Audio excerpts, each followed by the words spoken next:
A Christian revival across the country. Bible sales increasing over 40% since 2022. Religion app downloads surging nearly 80%. And Christian music Spotify streams up 50% from 2019. Why are they going to Orthodox church more than the evangelical church? I'm evangelical. I'll say, well, first of all, they want something that has lasted. They want something that is ancient and that is beautiful. Something that has stood the test of time. Something that's not going to change.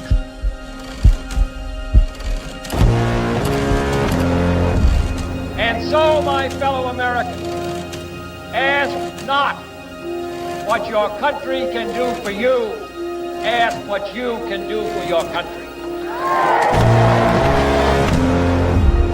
The United States and all of Western civilization has been profoundly shaped by the extraordinary achievements of the Greek people, stretching all the way back to ancient times, long time.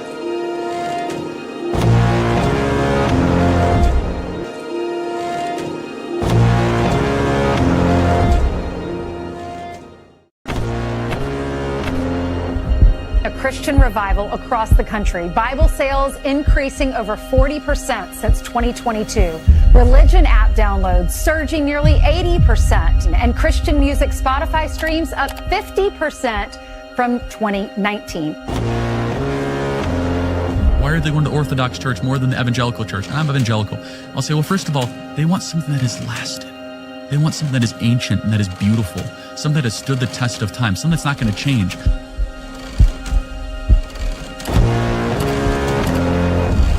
And so, my fellow Americans, ask not what your country can do for you, ask what you can do for your country. The United States and all of Western civilization has been profoundly shaped by the extraordinary achievements of the Greek people, stretching all the way back to ancient times, long time.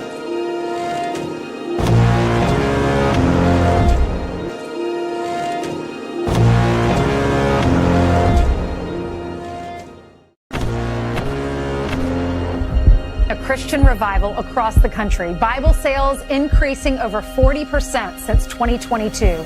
Religion app downloads surging nearly 80%. And Christian music Spotify streams up 50% from 2019. Why are they going to Orthodox church more than the evangelical church? I'm evangelical. I'll say, well, first of all, they want something that has lasted. They want something that is ancient and that is beautiful. Something that has stood the test of time. Something that's not going to change.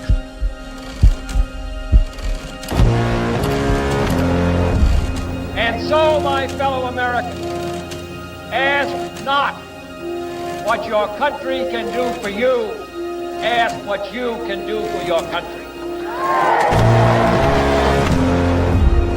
The United States and all of Western civilization has been profoundly shaped by the extraordinary achievements of the Greek people, stretching all the way back to ancient times, long time.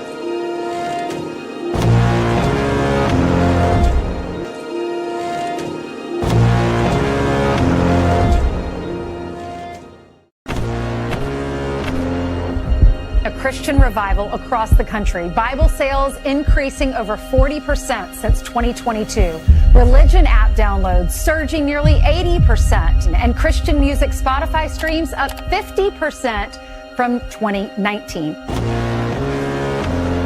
Why are they going to Orthodox church more than the evangelical church? I'm evangelical. I'll say, well, first of all, they want something that has lasted. They want something that is ancient and that is beautiful. Something that has stood the test of time. Something that's not going to change.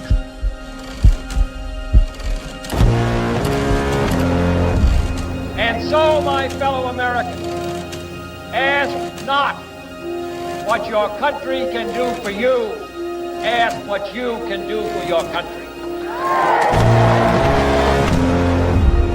The United States and all of Western civilization has been profoundly shaped by the extraordinary achievements of the Greek people, stretching all the way back to ancient times, long time.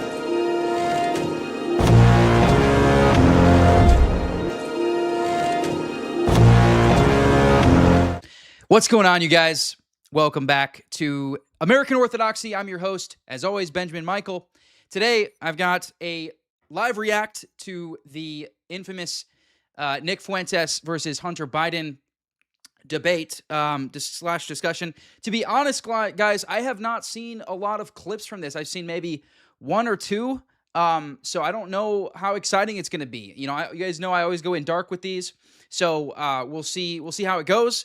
And then also the reason why I'm doing two reactions this week is twofold. First of all, I didn't want to wait on this one. I wanted to get this one, the reaction for this one up, because I know this is like a hot topic. A lot of you guys were waiting, wanted to watch this. And so we're going to watch it together. And then finally, the other reason was because there's the other debate between Matt Nuclear and Kai, which was on Jubilee. So we're going to probably do that one on Thursday. In fact, Evan, maybe if you want to come join me for that one, I don't know if you're going to be free Thursday. But that one will be a good one to react to. That I don't know if you guys have seen that one. It was just dropped 4 days ago. So anyways, you guys know how I feel about Fuentes. Those of you who follow me, you know, obviously I pretty much agree with, 95% of his takes. I think he's wrong about marriage. I think he's sometimes a little bit in the past sympathized with Muslims a little bit too much. And I also, although he's kind of, correcting that with how he's been treating Sneeko lately, which has been kind of funny. He has like the deport Sneeko merch. And you guys, if you guys saw that, I don't know. And then, but I don't really trust him, because if you guys watch like his J6, the J6 video of him, he literally says like, disregard the police. We're taking the Capitol. Really, other people that did similar things were charged with felonies, and he did not get charged. And so I'm a little bit suspect about what occurred on January 6th with him. I've always advocated for a nuanced position with Nick, because of how the Groypers are. There's like created this this sort of like very binary, like either you are like ride or die with Nick Fuentes, or you hate him and you're the scum of the earth and you're our arch enemy as Groypers. I'm not saying I'm a Groyper. I'm saying that's what the Groypers say. And like, I've always had like this nuanced view, because like we can acknowledge like what he's done for the movement. He's done a lot to break the ice for the JQ and for the pro-white stuff.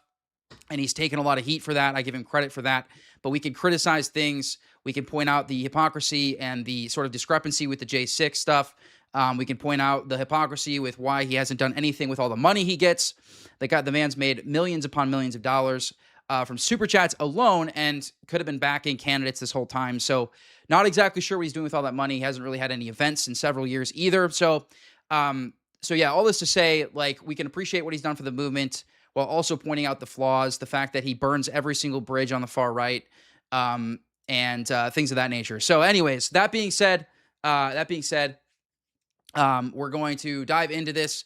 I think it'll be an entertaining video. So that being said, I'll kind of go like I did last time, guys. I'll do housekeeping kind of throughout the stream. So we'll dive in to start here. You said you want to ask me, why are you a Nazi? Inclusion has been our greatest strength. Diversity has been our greatest strength. White people do feel like we are being boxed out. A 26-year-old white kid doesn't feel like he has access because he's been canceled, and the problem is black people. I didn't say the problem's black people. Well, you just did, Nick. You just said the problem is crime, and we know who's doing the crime in Chicago. By the way, you get what I'm saying? Yes. Have you guys ever heard Hunter Biden speak? The couple clips that I've seen, like he very much like is a younger version of his father, like very much a younger version of his father. You guys will see it. Anyone who like watch back, you guys remember like the Sarah Palin, Joe Biden debate, like, and like the mannerisms, like you'll see like the mannerisms are very similar. The Holocaust things. Oh. About that. We get to say whatever we want on the internet. We get to deny the Holocaust. As far as Jews are concerned in general, I think that everybody... Another thing that Nick does, guys, is he will intentionally say something like that so that people go to his show to hear his position. So like he will do this tactic where like he'll say something intentionally agitative to basically drive traffic to his show. Which, by the way, I think that's a big reason he did this. He did this interview was sort of just try to stay relevant, because if you watch his viewership, he was hitting like, a couple million views, a couple months back, and now he's barely breaking 500K. So I think he's trying to like stay relevant. He's having a hard time staying relevant because his rhetoric is now becoming a little bit more mainstream. She should be treated with dignity and respect and have their civil rights. Like, what do you think about somebody like Mamdani? Personally, I don't like them. Like, for example, on 4th of July, when he takes the opportunity to sit there with, let's be honest, not a single white person. What about fucking Donald Trump? There's no ideological core to Donald Trump. No, I agree with you. Don Jr. got the largest loan ever given by the Department of Defense. Vance owes his entire political career to Peter Thiel. Whichever firm is the one to develop ASI, that could confer dictatorial-like powers upon the CEO of that company. Everything that we think about the way in which we exist in the world completely changes. Increasingly with Uber, Airbnb, banking apps, you can't live your life without the tech platform. Everything that AI is built on is ours. That's what they're stealing from us. I want to find common ground of how much of a shithead Donald Trump is. We can get there, okay? The kind of first question that I had whenever I caught wind that you wanted to do an interview like this is, why now? What made you want to sit down for this kind of interview? Well, I think it's an interesting conversation to have all of us here. See what I'm saying? So he initiated this. I'm telling you guys, this is him trying to stay relevant. That was why he initiated. I think it's a moment in our country when there's a lot of realignment. I think that people recognize, especially in the past couple of years, I'm like a non-conventional critic, maybe, of what's happening. And so I think it'll be an interesting, productive conversation. I think it'll be different. But I mean, specifically, because we kind of share a publicist, I heard that you wanted to kind of... Okay, we have a publicist that you hit up, and you said that you wanted to talk to someone who would give you kind of a fair shot to like clear up some things and maybe some misconceptions about you and the things you believe. Absolutely, yeah. I think that...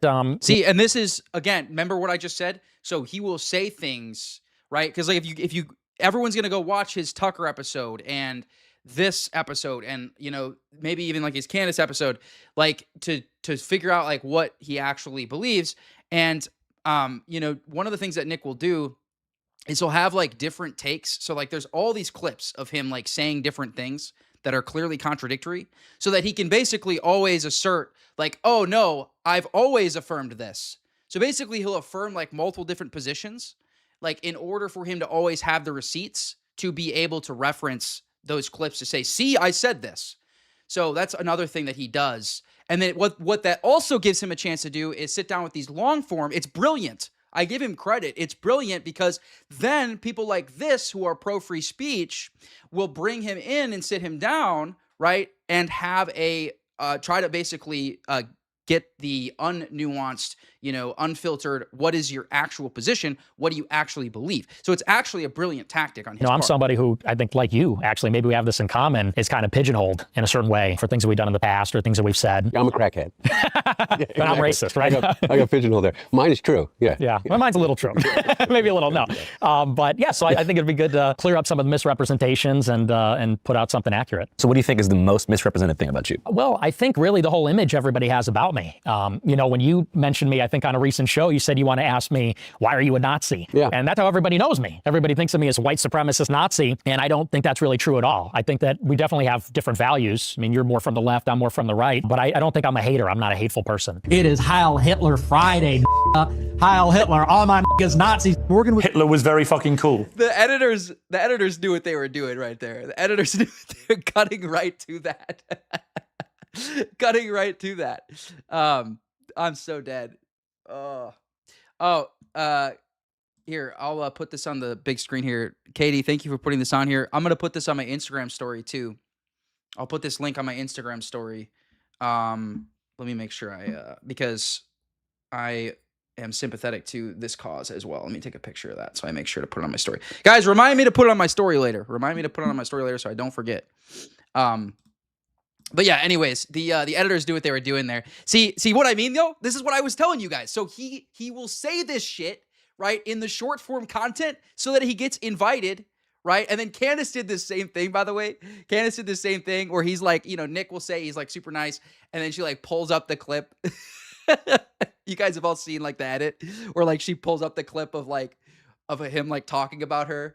Like saying, Candace, you've been a bad girl and stuff. It's like, it's a hilarious clip. Guys, I give him a lot of credit. He gets some of the funniest clips that I've ever seen are like his short form content.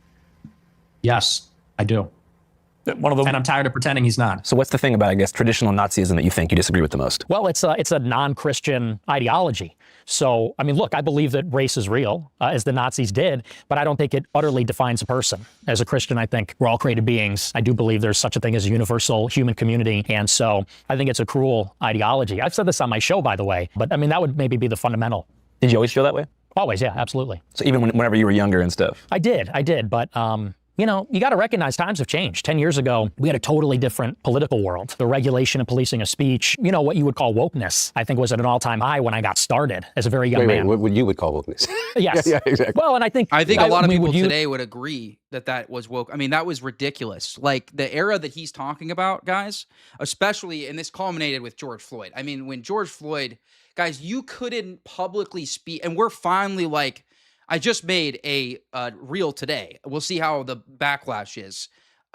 Some of the biggest backlash I get is when I talk about crime statistics with black people. Like that is some of the most backlash I get is when I talk about that. Part of it is because I look freaking Aryan, and so everyone, you know, assumes certain things about me. I found that to be the case. But guys, like you couldn't in 2020, like post George Floyd, bro. Like you could not speak about black people unless you were like literally like bending your knee to them. And basically apologizing. That was the only public way you could speak about black people. If you were not actively supporting Black Lives Matter, you were considered a racist. If you were not posting a black square, guys, you had conservatives out here posting black squares. You had normie conservatives posting black squares. That was how deep the propaganda was in 2020. So he's absolutely right. Not saying there were some excesses maybe in those days. Yeah, you know, in those days I wasn't doing too well, so I wasn't paying much attention. Anyway, I would love to hear, and I'm not asking you to like retract everything that you've ever said and all, you know, or anything, but I said that I would love to talk to you because number one, I told you this, is that I think you're really smart, and I think that with that comes in a real responsibility, and you have an audience, and I have a friend whose son is my daughter's age, you know, maybe 28, you know, your age. And he's really smart. And he is a big fan of yours. And so by virtue of the relationship. Wait, who did he just say? I got to learn what it is that he. Chat, who was it? What did he say? It was his. Who did he say? His son, like his daughter's what? That is a fan of his? And he's really smart. And he is a big fan of yours. Because number one, I told you this, is that I think you're really smart. And I think that with that comes in a real responsibility. And you have an audience. And I have a friend whose son is my daughter's age, you know, maybe 20. Okay. So I thought for a second, I thought it was like someone, I don't know, dating his daughter or some shit. You know, we got your age. And he's really smart. And he is a big fan of yours. And so by virtue of the relationship, I got to learn what it is. By the way, guys, a lot of normies, one of the ways that like normies get red pilled is literally unironically by like edits. Like I had so many normies because I was a little bit ahead of the curve on some of this stuff. I wasn't like nearly ahead of the curve like Nick. Like that's something I give Nick a lot of credit for. Like he was ahead of the curve on a lot of this stuff. That's undeniable. Now, part of it is because pretty sure he was on 4chan like 10 years ago. Everybody that was on 4chan 10 years ago says that like Nick is like a walking 4chan from 10 years ago. That's like basically, he's like 4chan incarnate. That's what everyone says. So that's basically where he got, I think, a lot of his arguments from and sort of his worldview. But guys, like I used to be like for a brief period there for like a year, like I was considered like by people who knew me, people really close to me. And this is still true to an extent, but people really close to me, like literally thinking that I was insane, like that I had gone completely off the deep end with the Jew stuff. And then, bro, these same people are like sending me like Jew edits now, like a year or less later. So, like sometimes, bro, like sometimes it's edits. Like edits are the ones that do the trick. Why he is a fan of yours. And none of it has to do with, I would hope you agree, like really egregious things that you've said in the past about the Holocaust or about, you know. Do the Jews ever talk about the 100 million whites that died in World War II? Or do they just bitch and moan about the so-called 6 million Jews that died? And so it's just nice to poke holes in it and say, it's not 6 million. 6 million? What's wrong with that? What's wrong with what he said there? What's wrong with what he said there, that first clip? Guys, this is what I've been trying to tell you. You don't even need to talk about the 6 mil. You don't even need to go there, bro. Just talk about what the Soviets did. Talk about what we did to the German population, the civilian population that had nothing to do with the Nazi regime after World War II. Talk about the Treaty of Versailles. Talk about the injustice that we committed against the German population before World War II, during World War I, actually, with the black propaganda campaigns. Right? Like, these are undeniable historical facts that everybody acknowledges. And guess what? If we just educate people on that, like, they can draw their own conclusions, right? Let people draw their own conclusions, but let's start with the stuff that most people don't even know about that's completely undeniable. It's completely undeniable, and yet most people don't know about it. And I don't even know, I think I've heard you since kind of rescind a lot of that. You concede that 6 million Jews died in the Holocaust. Possibly more. Possibly, we're discovering all the time. So it could maybe even be more than that. But what he agrees with is kind of the anger about the situation that particularly your generation finds yourself in. I know that to be real. And I think that there, maybe my reasons for recognizing that anger as being legitimate and my targets are different than yours. I just wanted to hear from you. I don't know. So someone was saying that Andrew's being sneaky the way he edits this. Is it unfair though? Like, is it unfair? So if these were out of context clips, I think I would agree with you. But like, those aren't out of context clips of Nick saying it. So is it unfair for an editor to, when Nick says something in this interview, for the editor to show him saying something different? Is that really a immoral editing tactic? I would say no. Like, I would say that is not an immoral editing tactic. I would say as long as the person is not being taken out of context, right, from those clips, and anyone who watches Nick, most of those clips were not out of context. They were well within context. So now the Groypers will scream that he was joking or something, but it's like it's impossible to tell when Nick is joking and when he's serious. I don't even know if he knows. So all this to say, I don't know if that's really like immoral, like the way he's editing so far. It's possible. When you say you're canceled by the right in 2016. Yes. I almost felt like in preparing to meet you now, is that your reaction to that was to just dig deeper and deeper into kind of the outsider, kind of radical, say anything for the purpose of generating, the attention to build an audience. Is that true? And it's not an accusation. I really mean it. I want this to be a conversation as much as possible. I mean, there's certainly some truth to that, but I think that might be overstating it a little bit, because I really got canceled by the right and the left. Yeah.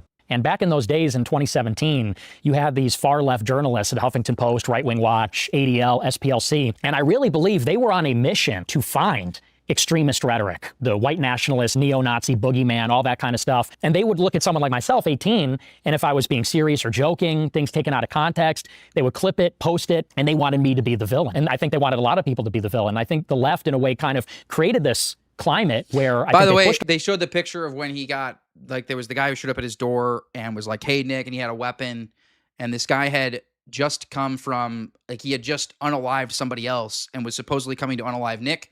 There was a lot of speculation as to whether he was actually targeting him for being Nick Fuentes, or if he just saw the mail, because like his mail, you see the guy look down at his mail, and so he sees his name, and so the clip that's famous is like, "Hey, Nick, I'm here, Nick. Come on out, Nick." So like everybody assumed that the quote unquote, assassin was there targeting him for being Nick Fuentes. I personally am agnostic on that, because it seems like it could have been just that the guy was, it's Chicago. Like, he had just unalived somebody else, and then he came to Nick's house, right? And he saw the mail. So it could have been a random house he came to, saw the mail. So I don't know. I'm sort of agnostic on it, but someone did show up at his house and tried to unalive him. So that was obviously not a good thing. Very sad.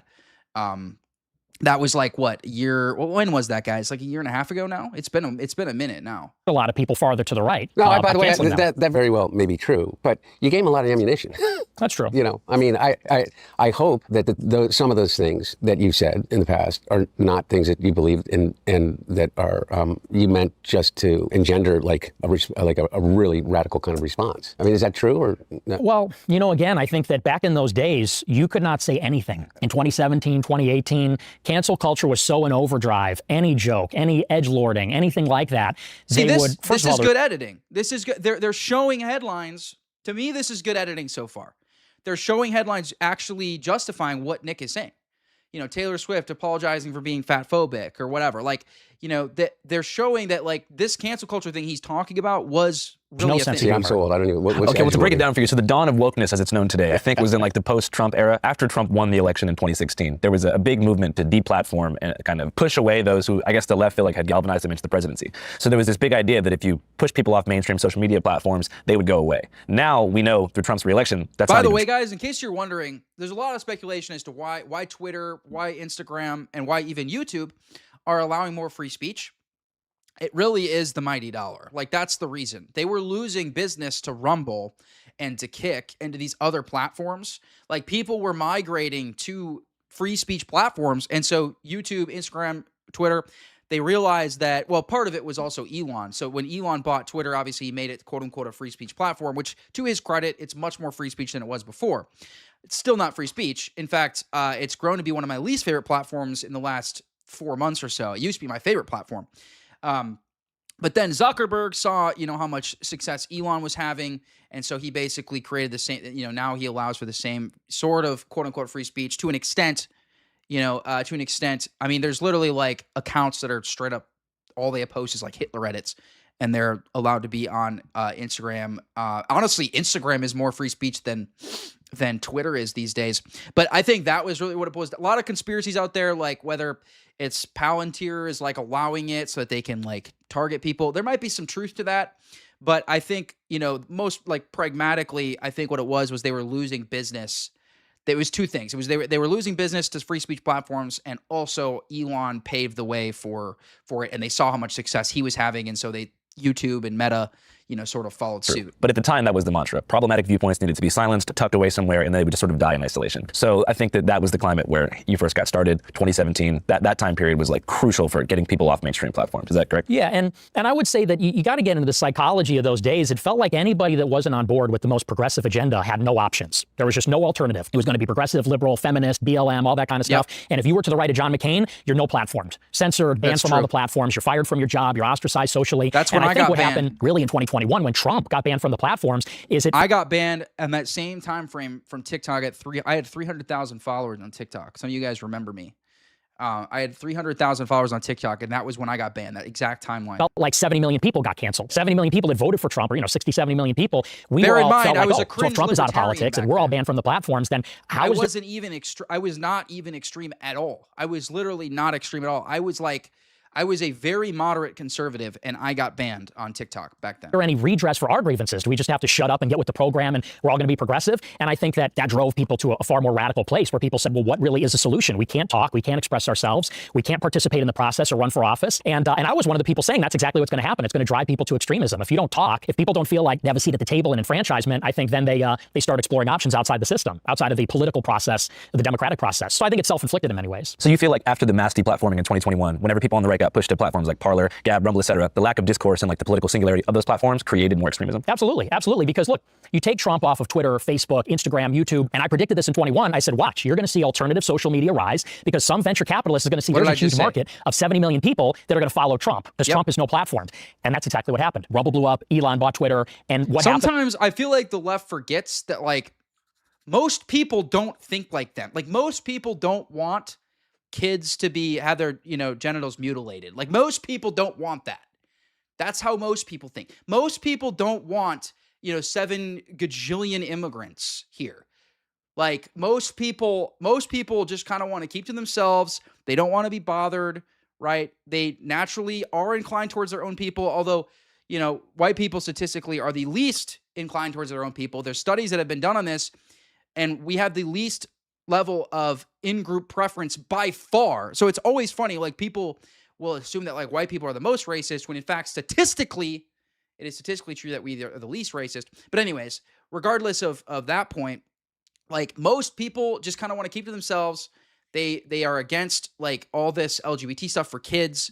Like the left thinks for some reason that like if they just say it enough, like everybody will just sort of bend the knee. And what we found out with cancel culture was that wasn't what was going to happen, because the right started doing cancel culture by boycotting businesses. You guys remember when Bud Light got boycotted for the transgender? Like they lost so much freaking money from that. So the reality is like it actually created this knee-jerk reaction from the general populace on the right, which is exactly what Nick is saying. When you had total free speech on these platforms, well, Twitter now resembles 4chan. And now, there's no gatekeepers. And I think it did push people in a radical direction. And honestly, people are even blowing past me. Now there's like mainstream normie types that are even blowing past me in terms of how radical they are. People start saying things like, there's no political solution, there's going to be a civil war, we need a revolution. And I think that's because the message from the left was, you're crushed. You have no options, you can't win, there's no alternative. Trump is going to be indicted and charged and can't run. You can't be on Twitter, you can't have a job. job. And so people started to say, okay, well, you know, we still exist. We're still here. We still have these concerns. What do we do now? And then people I'm talking about like transgender, like transition surgeries for children. I'm saying most people are opposed to transition surgeries for children. That's what I'm referring to. Say, well, we need a revolution. And I'm one of the only people saying, no, we should still engage in the process and talk with each other. And it's not all one-sided. I think there's problems on the left and the right, but I certainly think it takes two to tango. Okay, so there, we agree. I think that there are problems on the left and the right, and I don't disagree with some of the things that you just said. I guess I just came to a different conclusion, that there are some things that people should be deplatformed for. Not that they can't say it when they want to say it, but I think that it's a right of anybody. Okay, top 3 things. What do you think? There's a difference between being able to say that you're proud of your white heritage and also being just flat out racist. I think that there's a difference between saying you're proud of your Christian. Not according to the left, bro. Not according to the left. Those are the exact same thing according to the left. Like, what I would be very curious to press him on this. Maybe Nick does. Like, what is the difference to you? Because most people think that is racist. I get called racist for basically honoring my European heritage, right? I get called racist for that. So it's actually crazy that Hunter is even conceding that that's not racist, because most people on the left would not concede that. Heritage. This is the guy that runs Return to the Land, by the way. And the white culture from what you come from, and Nazis, or that you adopt the Nazism as a... Let's see here. Catholics must bring Judaized conservative movement to a halt. No more degeneracy, no allegiance to Israel, no slavery to big finance, no further. What's wrong with this? What is wrong with this? Are they trying to say this is like extremism? Legitimate ideology. I think that there's a difference between saying that... It's so funny, guys. This is like, we are at a point now in political discourse where like the presuppositions about like what is acceptable and what is not has made discourse nearly impossible. So what I mean by this is basically when you guys all know what happened to Sarah Stock, you know. But anyways, when she got famous, she went on Jubilee, right?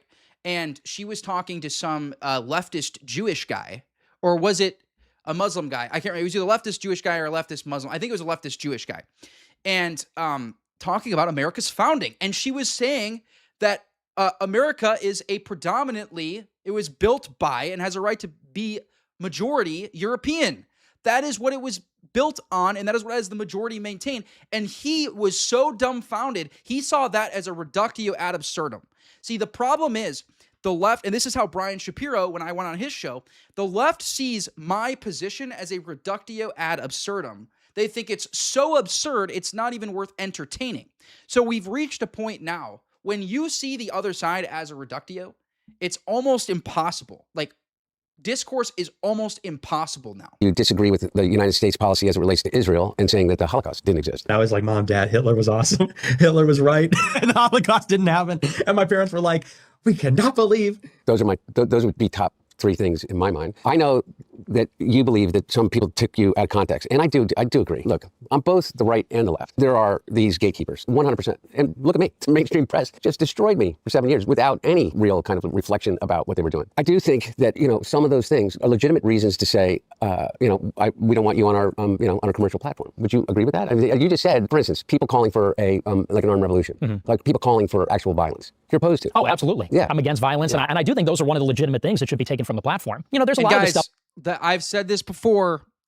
Can you give me an example, like in modern history, right, where like violence has worked at all on the right? Like what always happens is it gets hijacked by feds, and there's this, basically we end up with this penance for the next like 20, 30 years. Like we're going to be hearing about January 6th for like another 30 years at least about this, right-wing extremism, like that's what happens when the right does any sort of act of violence. So like, that's why I am extremely suspect. Anyone on the right advocating for violence, fed shit, either fed or retarded, one of the two, either fed or retarded. You don't understand what time it is.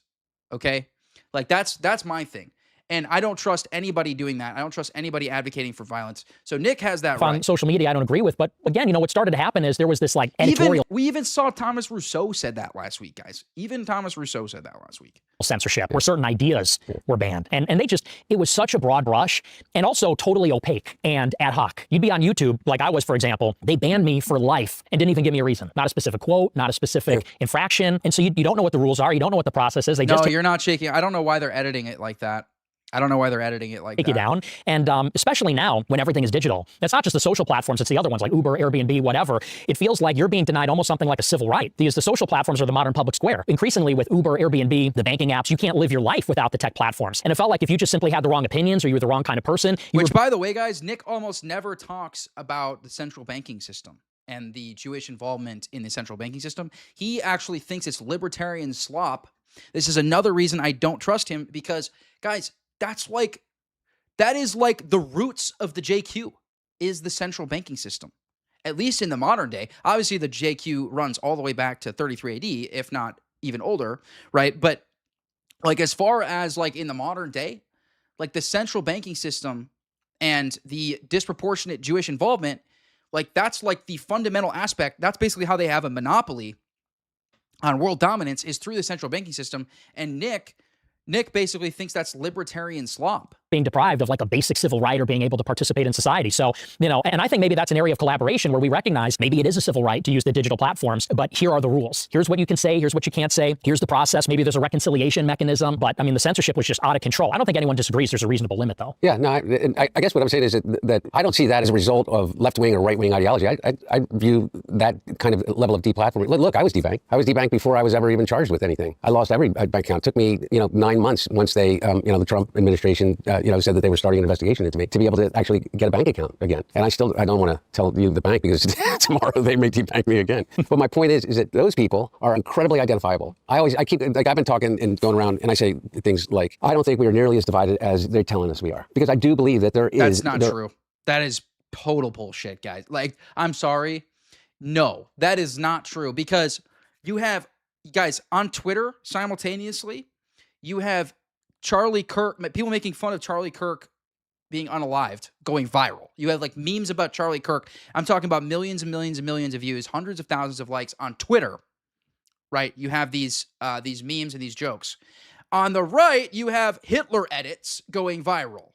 You have just the N-word, hard R, going viral, like just by itself going viral. So to say that there's not this grave divide between the left and the right, guys, the left thinks you are a Nazi if you like a Charlie Kirk post. There are Reddit forums where they're saying, oh, X person is a Nazi because, and then someone goes, why? They liked a Charlie Kirk post. That is how deep the divide is right now.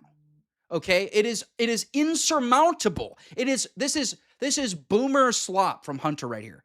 The divide is insurmountable. The left has to be crushed. They have to be crushed. Okay, we have to gain momentum and we have to take power on the right politically by subverting the Republican Party. This is what I've advocated for. And then we have to crush the left the way that they tried to crush us under Biden, and it's going to be even worse if they win in 28, to the point that Nick has said he's going to leave, he's going to flee the United States. That's how bad he's expecting it to be, and he's correct, in 2028, because guess what? They have the clips of ICE being agitative. They have the clips of Trump being quote-unquote racist, and they're going to use all of that to justify steamrolling us if they take the presidency in 28, and Nick has said he's going to leave the country, which I think he's a coward for. How dare you?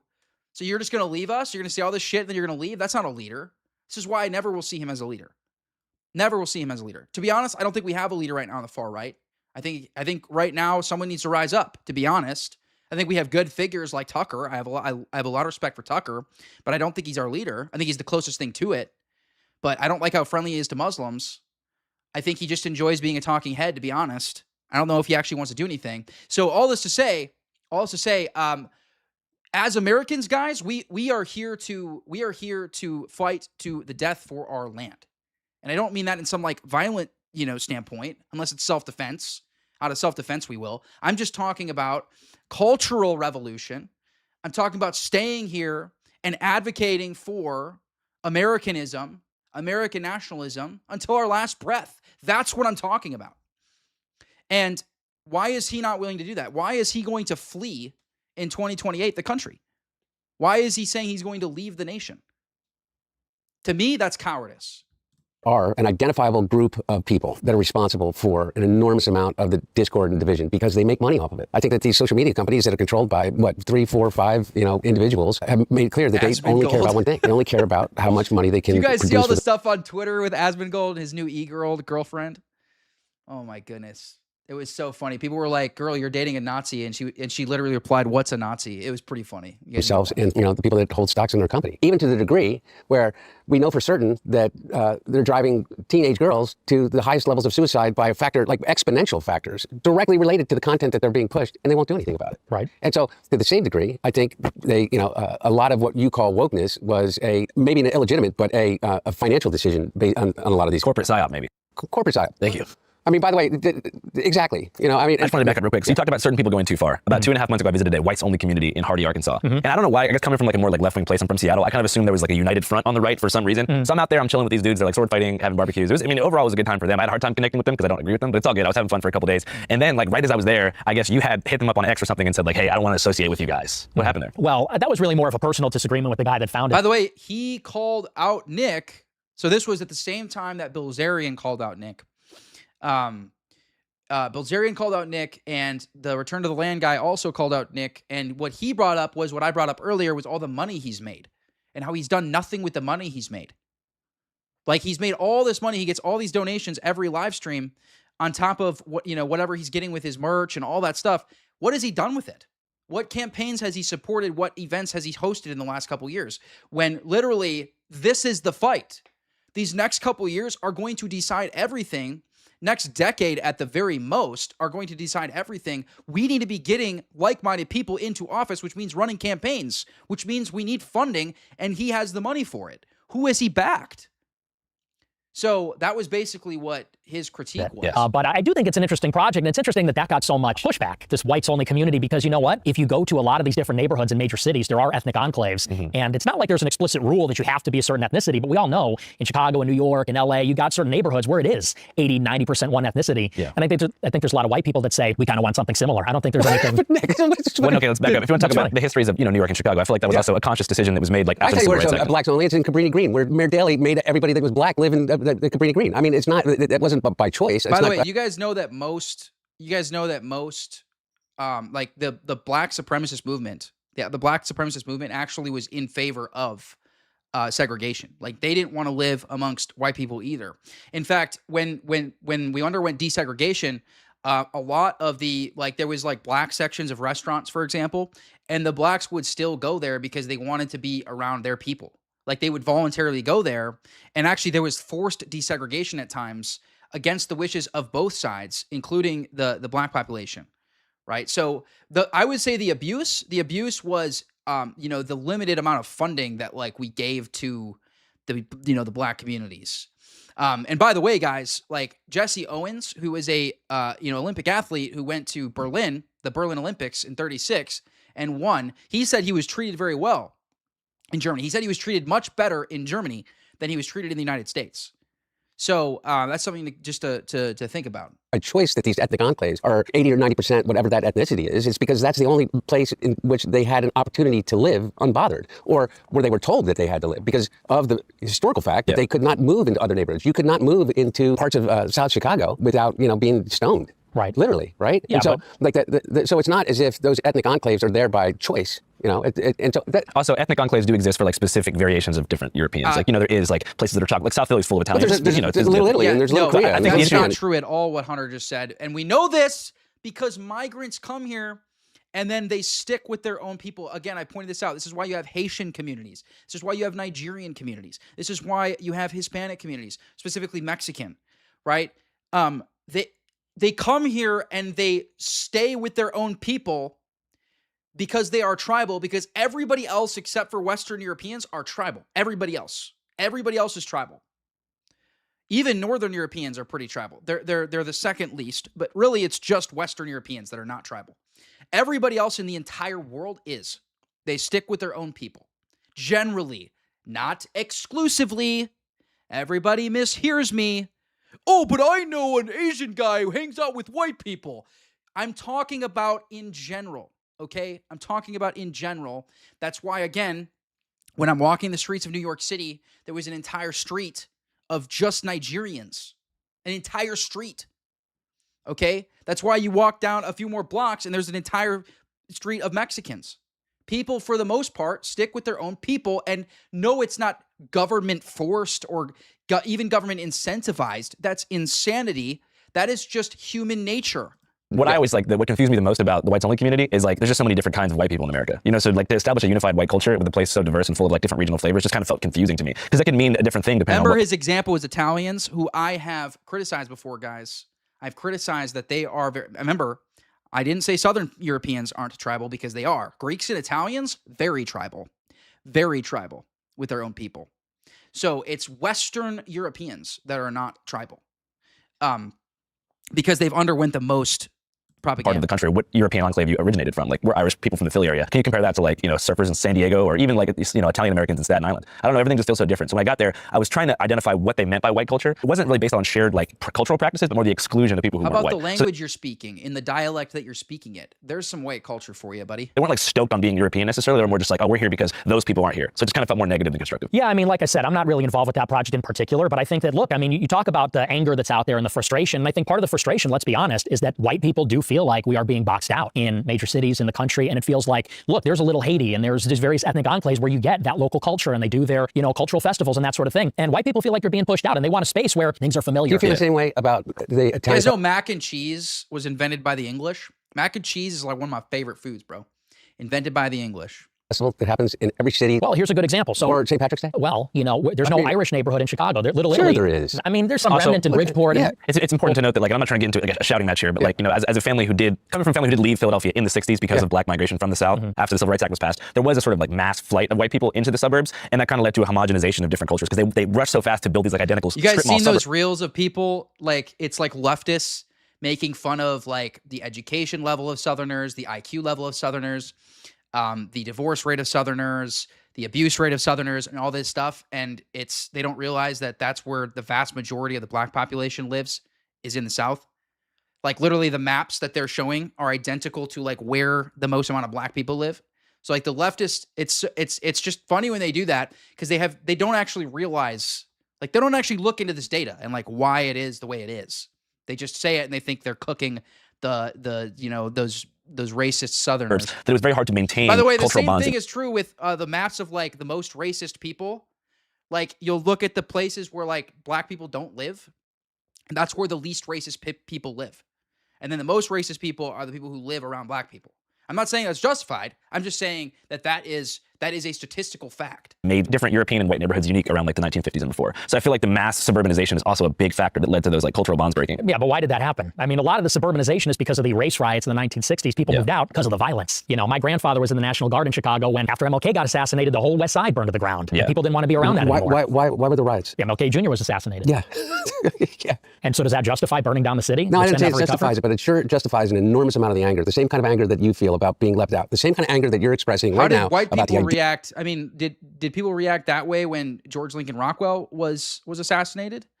I mean, like, I just don't understand why he sees that as like a, you know, like, he doesn't see how that's a disproportionate, you know, reaction. idea that you're culturally irrelevant, that you don't have a place in society. Thanks, guys, for the super chats. As always, I'll go over all super chats at the end. We're at 113 people in here. Please like the live and subscribe, guys. I'm an Orthodox Christian. I'm far right. I'm anti-replacement, anti-Islam, anti-Israel, anti-international Jewry.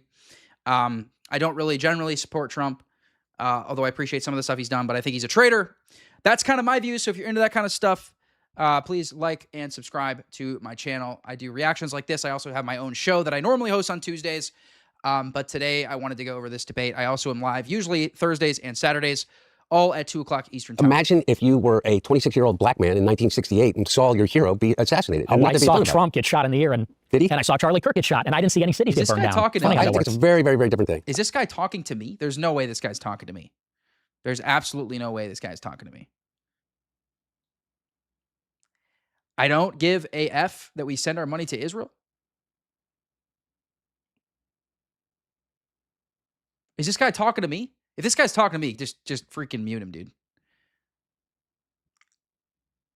I'm in a cult? Bro, you don't know anything about my platform. You literally don't know anything about my platform. half my content is about international Jewry, and the other half is about immigration, pretty much. That's pretty much my entire... Oh, okay. Okay, got it. Never mind. He's, I guess he's talking to somebody else. I have to clarify because I literally... People say that to me. Like, I am very, like, diligent to, like, make it very clear. Like, what I usually, if I'm going too hard on international Jewry, I will flip to, you know, Muslim stuff and immigration stuff. I want to make sure people know, like, that I'm not leaning too heavy on one side or the other because I see both issues. You guys can unban him because I think he wasn't talking to me. I see both issues. You talking to me? I see both issues as fundamental to... Charlie Kirk got shot in the neck. Yeah. And liberals celebrated all over social media by Tyler Robinson. Yeah. Who is what? Who is some liberal guy. He is? Mm-hmm. What? He's got a transgender boyfriend. Does that make him liberal? Because he's transgender? Because he's gay? Well, because he's got a transgender boyfriend, yeah, I think so. It makes him liberal. I think he was liberal, yeah. Okay. Well, he didn't come from a liberal family. He didn't come from a liberal enclave. He didn't come from a liberal background. He's not a minority. He was a Mormon, correct? And grew up in a Mormon household. And he went to a largely Mormon college. And he ended up committing an act of violence, according to the FBI and the... Guys, unban that guy. Mods, try to unban that guy because he wasn't talking to me. Parties in Utah to charge them. How does that in any way compare to what we're talking about? I'm not justifying the violence that occurred after the death of Martin Luther King, but you're saying that that person...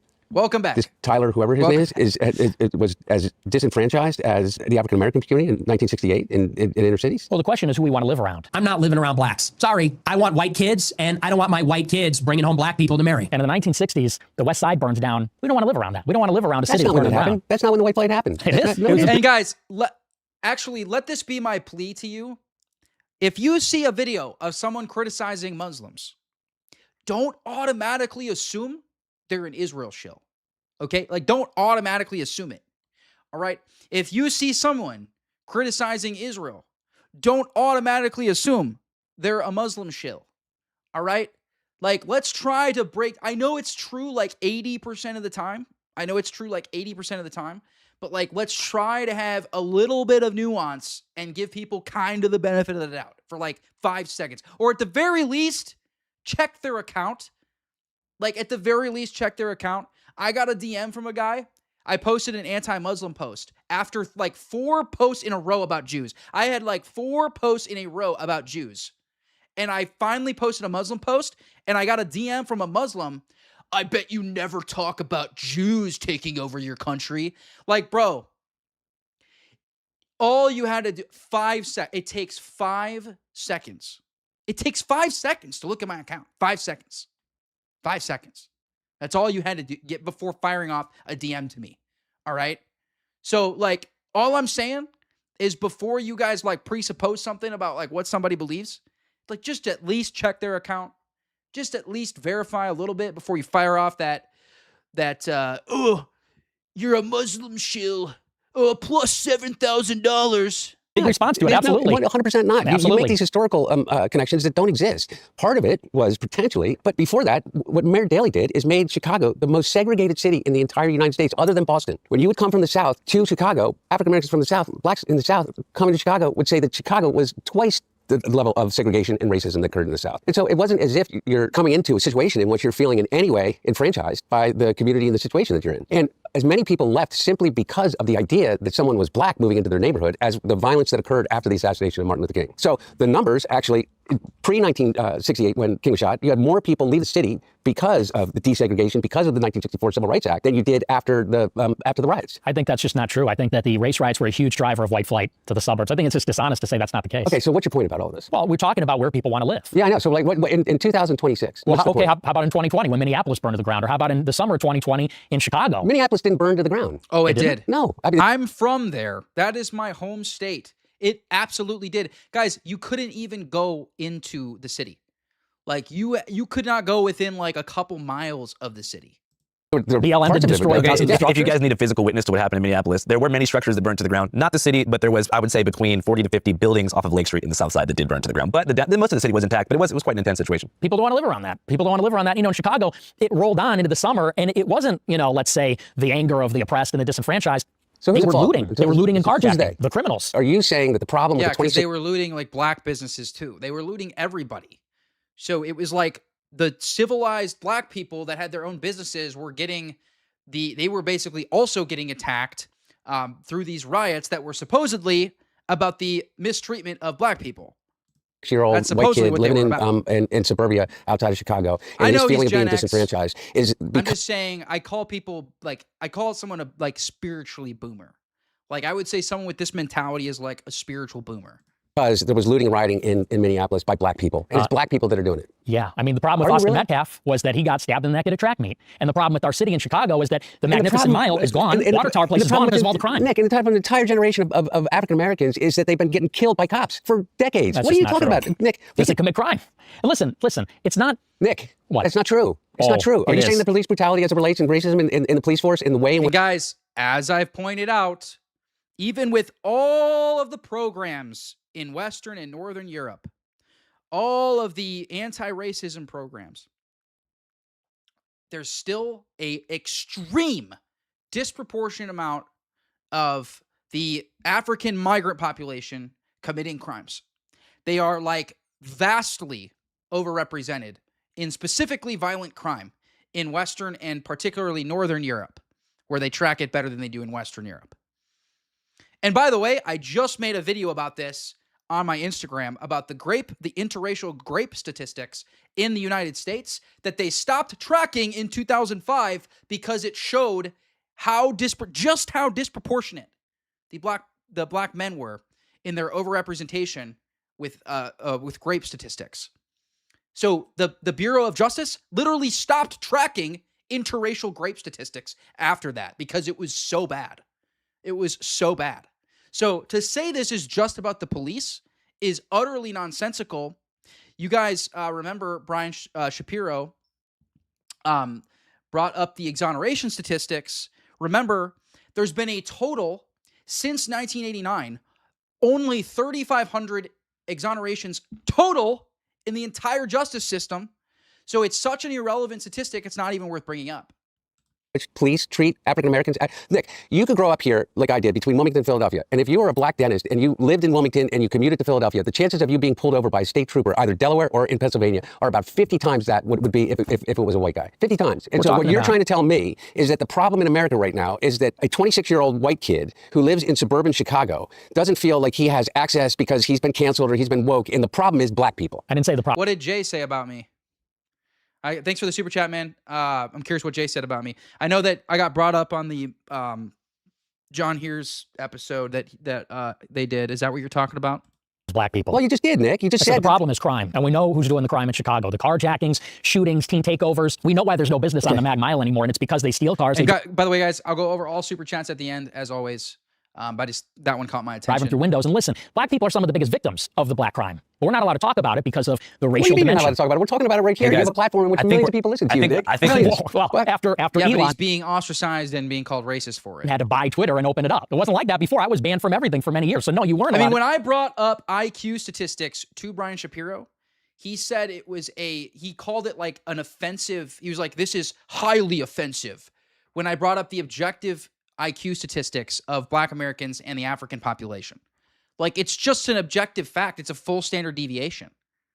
It's a full standard deviation discrepancy between the white American and black American population as far as IQ. You're right. We can talk about it now, but that's only because the good guys won. Hey, what's up, guys? There's something I forgot to tell you about. We also just launched our own streaming platform called C5.now. We have 5 films on there right now. Film number 1, The Art of Protest, made by the homies over at Indecline. To being on YouTube, to creating an entire show. I know you're not, but now you have Kick, and now you have all of these other things. You have an enormous platform. I want to find common ground of how much of a shithead Donald Trump is. We can get there. We can get there. Okay? I don't understand. This is another crucial point, guys. I even saw Nancy Mace posting about this. So that's white pilling to me. So basically, you guys have seen all these videos of how people that are clearly not white are being documented as white in the crime statistics. I even saw Nancy Mace posting about it. So it's white pilling to me that normie cons are posting about it, because we have to put an end to that. Because if we don't put an end to that, man, it's going to be impossible. Like, it's going to be, because the statistics are just going to be wrong. right? They're just going to be wrong. I mean, white people are still going to be underrepresented, probably, even with that. But all this to say, like, if we don't put an end to that, like, we're going to be so cucked on statistics, we're not going to be able to talk about it. And is how you didn't recognize that in 2016, and how you didn't recognize that in 2020, and how you didn't recognize that in 2024, because Donald Trump hasn't changed.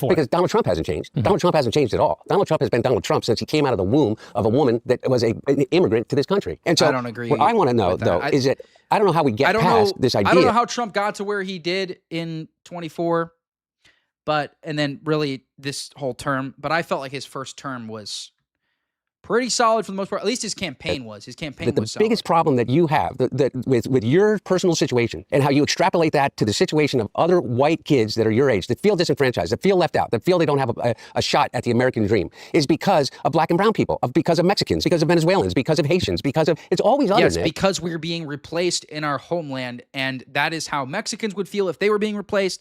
That is how Indians would feel if they were being replaced. That is how Japanese felt when they were being replaced. This isn't something that white people are. In fact, we put up with it way longer than everybody else. We put up with it way longer than everybody else would have. With you, it seems to me, and I've listened to a lot of the stuff. It's always them. We need to build a wall. Where's the wall, Nick? He never built the wall. Everybody deserves a homeland, including white people.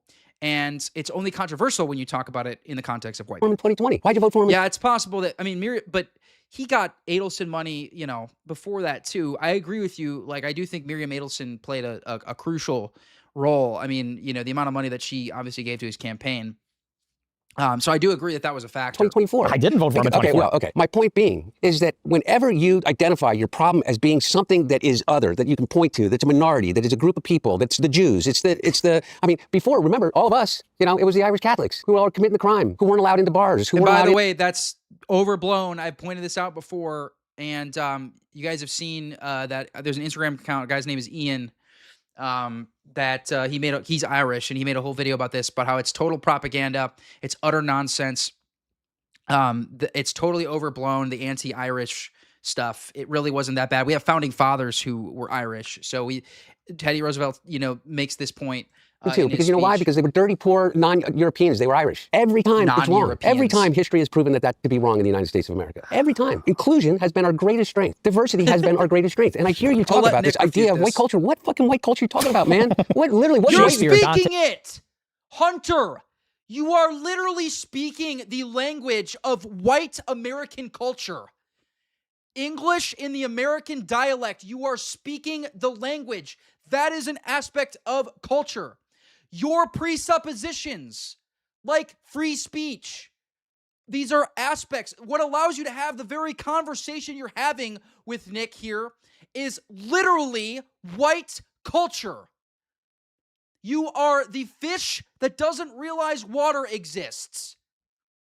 This is so frustrating, dude. Hey, Mozart. We're in Philadelphia, the founding fathers. Yeah. That's your white culture. How about the Count of Monte Cristo? Would you consider that part of our white culture? Sure. Okay, well, it was written by a black man in France in the 1700s. In a milieu of European civilization. So what? You're picking out one example. It really is. I'm not just picking out one example. It really is. Nick. Listen. Nick, I'm not. I really am not. Hey, guys, I think we're reaching what's called a rock and a hard place. Let's talk about Israel.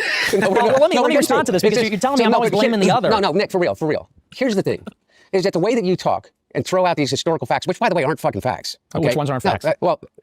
As it relates to the Civil Rights Movement in 1968, and the reason why we're out in the problem that we're in. Do you guys know the Civil Rights Movement was a response to Soviet propaganda?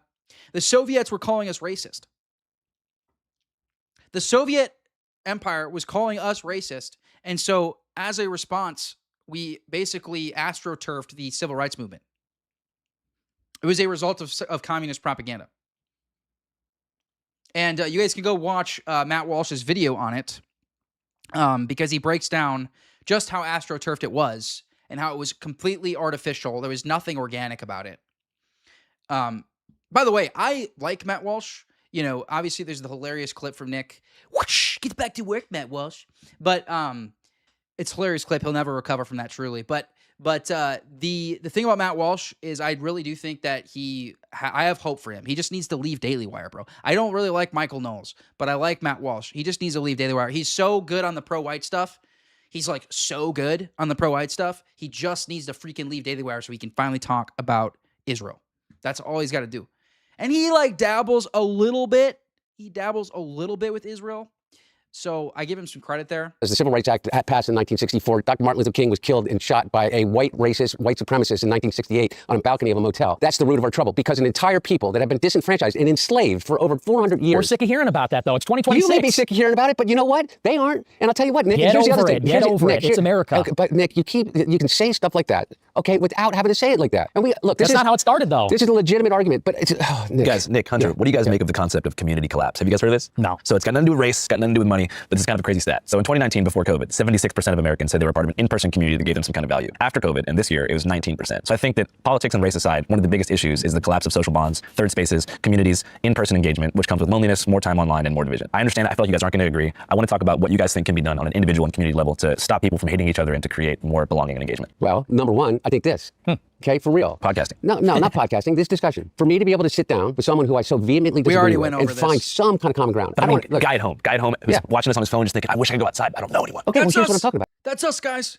No, I mean, I already talked about this, guys, just how great the divide is. Just how great the divide is. All you have to do is go on social media. See, even if, because both of these guys are saying stuff behind closed doors, like both of them are complaining about each other too. So like they're being civil. They're being civil because that is, by the way, another aspect of white culture. The left is the one who admits this, by the way, so you can call me racist, but they are the ones who say being civilized is like, so it's like white coded. But like this civilized dialogue is white coded, and that's a fact that the left admits actually. And so all this to say, like these guys are complaining about each other, like the divide, just because they're having this conversation, I guarantee you almost no progress is made here. As far as like these two in particular, like getting closer to the other side. I think that there's a general population of people, like I make this point all the time. With my framing, I'm able to red pill a lot of people, a lot of normies in particular, who are actually open-minded, because the way I present the position is really an objective and undeniable manner, right? You have to end up denying data, or you end up into this reductio where you say that like, yeah, it's okay if Europeans replace Nigerians in their homeland. Like you end up with those type of reductios when you disagree with my position, right? So that's the best we can hope for, is like the audience. These two they didn't make any progress in this, because Hunter doesn't believe a word that Nick is saying here. Even if Nick does say that, oh, I don't believe this or that, like Hunter doesn't buy it. You know what I mean? And honestly, like Nick is probably more genuine than Hunter, but he probably feels the same way. It's all about connection. It is all about actually connecting with people. And I'm not talking about digitally connecting with people anonymously online. I'm talking about actually going out and connecting with people. And I don't have an answer to that. I don't, any of us. Look, man, I just think that you are targeting the wrong problem, Nick. I think that our biggest problem right now doesn't have to do with this cultural divide or racial divide or religious divide or the idea that America is becoming less white or culturally He's relevant. listing all the problems. These are literally the biggest problems in America. He just listed all of the biggest problems in America. Anymore. I think our biggest problem is literally an oligarchy that is inflaming every single division that we have. And by the way, and they're out for you, man. Just as much as anybody else. Why not? Right, so those platforms that we talk about that you're now allowed to be on because Elon's out on the platform. Elon doesn't give a shit about anything other than one thing. Money. Real quick. Money. It's his money. I don't necessarily even agree with that. Okay, well, you may not agree with that because you don't want to piss off Elon Musk. Elon doesn't even like me, but I just disagree. You're talking about the oligarchy, right? Like these billionaires, right? Like the goal of corporate capture of these industries is community collapse. They are trying to engineer things to make it antisocial. They want to eliminate every single small business. They want to make every.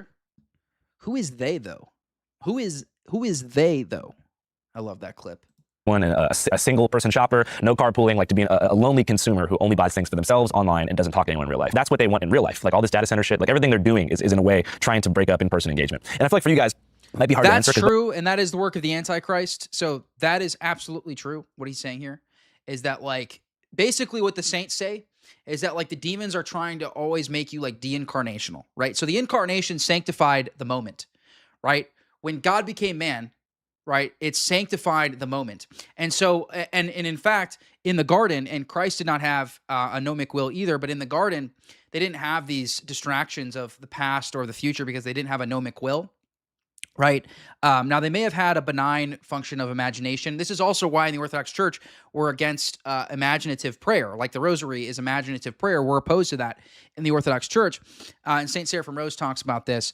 But the reason is because your regrets about the past, your fears about the future, all these things are they're de-incarnational. They're trying to take you away from the moment right now.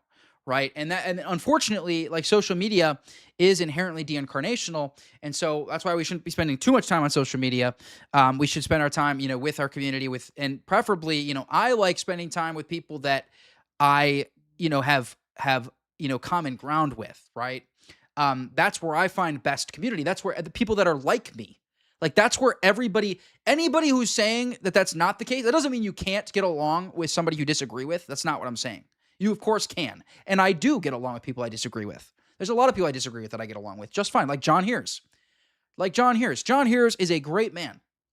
You watch that episode between us, it got heated. We disagree fundamentally on some things.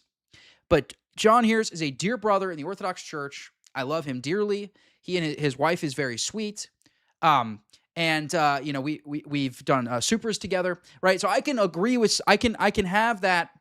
Now, part of that, though, is because we both are Orthodox, right? We're both Orthodox. We have that underlying common ground, even though we disagree on this other stuff. So you have to have an underlying common ground. Both you guys are what they call like controversial public figures. Like, there's places that you, like in 2018, if you were to go to a dive bar in, let's say, Poplar Bluff, Missouri, you would have been in danger. You know what I mean? At that time, for you were in danger physically in a left-wing city. It's just the truth. So I feel like you guys have been deprived of the ability to have normal lives. You especially, you know what I mean? You in general, but I feel like, your controversies came a little bit later in life. For you, I feel like you haven't even been able to grow up as a normal person. Is that accurate to say? That's true. Well, and in terms of, building community back and everything like that, the data says that really the loss of society is the fact that we don't encounter people anymore. For example, on your way to work, or, in ways they're unexpected. People wake up in their house, which is separate from everybody else. They get in their car by themselves, drive to work by themselves. Yeah, we're one of the only cultures that just drives everywhere. Like, when I was in Greece, dude, they walk like everywhere. Like, yeah, I'm not saying that they don't, like, when they're going, they take taxis and they, so they have cars, but not nearly to the extent that we do. Like, not nearly to the extent that we do.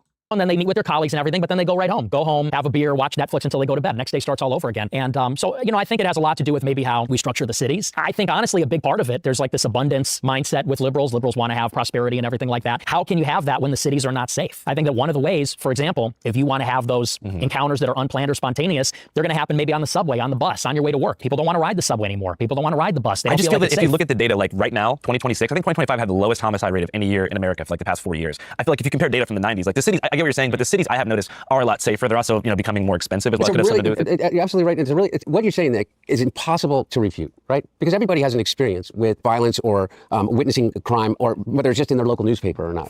I don't think that is in any way limited to only urban environments. I take the top 10 poorest red states in the country, and their crime rates are... Of course, my chat is breaking out. Stefan, I blame you. People are talking about the Mets. By the way, everyone, congratulate Stefan. He's now a catechumen in the Orthodox Church, so congratulate him. Welcome to the catechumenate. This is when the spiritual warfare really starts, brother. So get ready. Get ready. 10 times what many urban centers are. So you'd be comparing like West Virginia, coal country, disenfranchised to like an urban neighborhood. Yeah, in terms of per capita crime, in terms of per capita murder, in terms of per capita child sexual abuse. Yeah. I think the things that people really care about, things like that, is their own personal safety. Yeah. It is not limited to African-American urban or Latino-American urban environments. Yeah, it's not. It exists. All of their talking points, guys, all of the leftist talking points, all of them, they're all grounded. They're all grounded in the exception. Oh, it's not all black people. Crime isn't all black people. Like, they don't have, I don't know if they don't have the ability or if they just if they just refuse to acknowledge the fact that a exception. Brian Shapiro was doing this to me when I was talking about IQ levels, and he brought up Obama. He's like, Obama has a high IQ. Do you think that what was going through your head when you brought that up? Like, did you really think that was refuting what I was saying? Did you really think that bringing up Obama's IQ is going to refute the notion that the data supports that the black population in America has one standard deviation lower IQ than the white population? Did you really believe? Or are you just retarded? I don't know. Or are you disingenuous? I don't know. I do not know. Do happen, but you know where they happen? They happen in Biloxi, Mississippi, just as much as they happen in Chicago. I'm skeptical of that. I just think the idea of like safety, safety at risk, crime is no. I feel like media has overblown the level of danger. Everybody's going to fact check both of us on this, and but I agree with you. But my point about all of it is that you can always point to a reason, Nick. There's never been a time in which there hasn't been crime in major urban areas where you pack a lot of people in. You're right, though, is that the difference between us feeling like each other are neighbors and that we can find some common ground is the fact, you can live an existence now by the time you're 56 years old and never really have to leave your house. to make a living, to, you don't go to the community center anymore. And I don't know how to fix that. And I certainly it all don't know how to connects fix it back in to the age of politics, AI. right? Because community is like an essential human need, if not the most important thing. So when you are deprived of that, you're more likely to look for a radical solution and be like, everything's broken. We need to try something really out there. So you might embrace something more reactionary on left or right to be like, fuck this, we need something new. And so I'm not trying to draw this like male loneliness, like incel pipeline that the media tries to do all the time. But do you see a connection there between like people being lonely and having less friends and subcultural choice taking over community value systems or community engagement and people just like driving to the extreme? 100%. I think social dislocation is probably the number one problem of our times, because you look at the young people, and you're right, it is one of those essential human needs, is to connect and have that sense of familiarity, to be seen, to see, and to be seen. And that's something young people don't have. And I think, by the way, you look at the way young people socialize and even the mentality, I think a lot of young people have this absolute drive to go to college. Why? It's an extension of high school. And what do high school and college have in common? It's a community. You're in the quad. You can see and be seen. There's sort of like a status, reputation. You're constantly involved with other people. And I think everybody, young people, look at when they graduate from college like falling off a cliff and now life is over. Because now you just have your job, the gym, and going back home, and that's it. And this is why a lot of young people then want to move to the big cities. Got to go to New York, got to go to Chicago or LA, where it's happening. And they want to get a condo or an apartment downtown because they want to go to the bar scene, extend college a little bit longer. By the way, guys, I do encourage you to go to college if you are able to do so in a cost-effective manner. Try to live at home. Don't move away to a different state just to go to college, unless you're able to do so, unless you're able to live with somebody there, right? And, the out-of-state tuition isn't too bad. Because, by the way, tuition goes up a significant percentage if for out-of-state. If for out-of-state tuition, it goes up a significant percentage. And then if you're living in the dorms, that's basically the same price as tuition. And also, it's absolutely insane that all these fathers in America will pay for their daughters to go to college just to get railed for 4 years. Absolutely insane. Absolutely diabolical. One of the most insane propaganda campaigns in American history is the current sort of, unchecked capitalism that is the universities. Because that's really what it is sort of like a quasi-capitalism. Like, that's what's going on there. Because it's basically just created this insane consumerism, right? Where, this whole industry where people, they tour, 12 different universities that are in all these different states. They're paying all this travel money and they're paying to go tour and, and then they waste years not even knowing what degree they want. They don't even know what degree they want. And then the universities encourage this. Universities will encourage you to change your major multiple times so that you spend even more time there. You spend even more money. So it's this insane, quasi-capitalist industry, right? And the reality is, none of that is necessary. You are able to get a credentialed, if you're able to do it under a sports, scholarship, for example, that's a great way to do it, right? Or I was able to do what was called PSEO. It was basically I was able to go to community college while in high school, and I was able to get my associate's degree before I even went to get my bachelor's, right? So when I got my bachelor's, I only had to spend 2.5 years there, and I was living with a friend, so it was very cost effective. I graduated with only $7,000 in debt, which I paid off within the first year. So if you're able to do it that way, you should, right? But you should not be spending tens of thousands of dollars, sometimes hundreds of thousands of dollars to go to college. You should not be doing that. That's insane. And the fact that that is normalized is absolutely diabolical. And to Nick's point, after college is over, the reason why they milk it so much is because after it's over, it's pretty much all downhill from there. You're past your prime, at least you're told you are. As men, you're definitely not past your prime at that point. You're actually not even starting your prime. But all this to say, college as a concept is not bad, and I encourage it, but it's also completely, it's basically, it is weaponized, by the powers that be. And that's why we have such a mess that we do now. And I think that's just not really a sustainable way to have a society. There has to be a way for people to still have that sense of community outside of, let's say, college and high school, even into their adulthood and then into their old age. So yeah, I mean, that's one of the biggest problems going on. And I agree. I think it drives, even to your point about the whites only community in Arkansas, I think it is driving these, let's call it ghettoization or insulation of people going into these artificial values-based communities. Because where are you going to find people? Go online, start spouting about politics, or, even not just for incels and right-wingers, but even on the left. Someone like Tyler Robinson, he's on Discord. He's on Discord with all of the Overwatch players and all the LGBTQ or whatever. And I think that, there's a tendency there where everybody kind of amplifies some of the resentment or feelings there. So I agree, that's a huge driver. So for you, back in high school when you were first kind of starting to use the internet and all that, did you build most of your community in person outside Chicago, or was it mostly online? When I was in high school or college? High school. High school, I had real friends in Model UN. That was my favorite thing. So that was. But you were still creating some kind of content at that time? Not in high school, no. Okay, so you went to BU? Yes. Were most of your friends classmates there? When did you start to kind of build your online persona and community around your content? It wasn't until I left college. So to that point, I had friends in college. And then when I left college and started my show independently, then it was all people online. And everybody I knew was people from my community for the most part. But your cancellation from mainstream platforms was effectively the same thing as like a community collapse for your personal life, right? Yeah, well, I wouldn't even say it was just a cancellation, but even more just returning home from college. What do you think would have happened to you, like career-wise and personal life-wise, if you never would have been mainstreamed? I mean, I guess removed from major social media platforms. Oh, it'd be a lot easier to make friends, let's say, because being banned on Instagram, you might as well be dead. In Generation Z, that's how everybody sees each other, meets each other, talks to each other. So I think I probably have a wider, livelier circle. Do you feel like you had less friends after that? No, I'd say it's about the same. No, but I mean, you said that like you feel like it would have been easier to make friends. It would have been easy to make more friends, yeah, sure. So aside from your career, how was your like personal and social life affected in those following years? Well, it's brutal, I mean, because everybody that I knew from high school is on Instagram, on Facebook, and I'm just not on there. It's almost like you're removed from the earth. Now, I think, I do think, a girl who is 18, 19, who is single, or at least unmarried, like can go to college, but she, like when my wife did, she lived at home, right? She lived at home. And so she drove the, 40 minutes to class, right? And she stayed at home. And so like, if you do that, I think that is a good way. And, she was able to get a bachelor's degree and, so I think that's a good way to do it. If you're an unmarried, I think if you're 18, you're 19, you're in a committed relationship, as a woman, and you have a man who has a stable financial foundation, like there's no reason for you to go to college. Like you shouldn't do it. But I think if you don't really have that prospect, I don't think there's anything wrong with it. And I think just try to live at home and try to go to a university that's close enough to where you can commute. Generation Z, I understand for older people. And honestly, that's true for guys and girls. I think both should do that. Generation. This whole like pressure, and I had this too, guys. I moved out when I was 18, and I basically had to start from scratch my whole life. Now, my parents did help out a tiny bit with my tuition, but for the most part, I was on my own.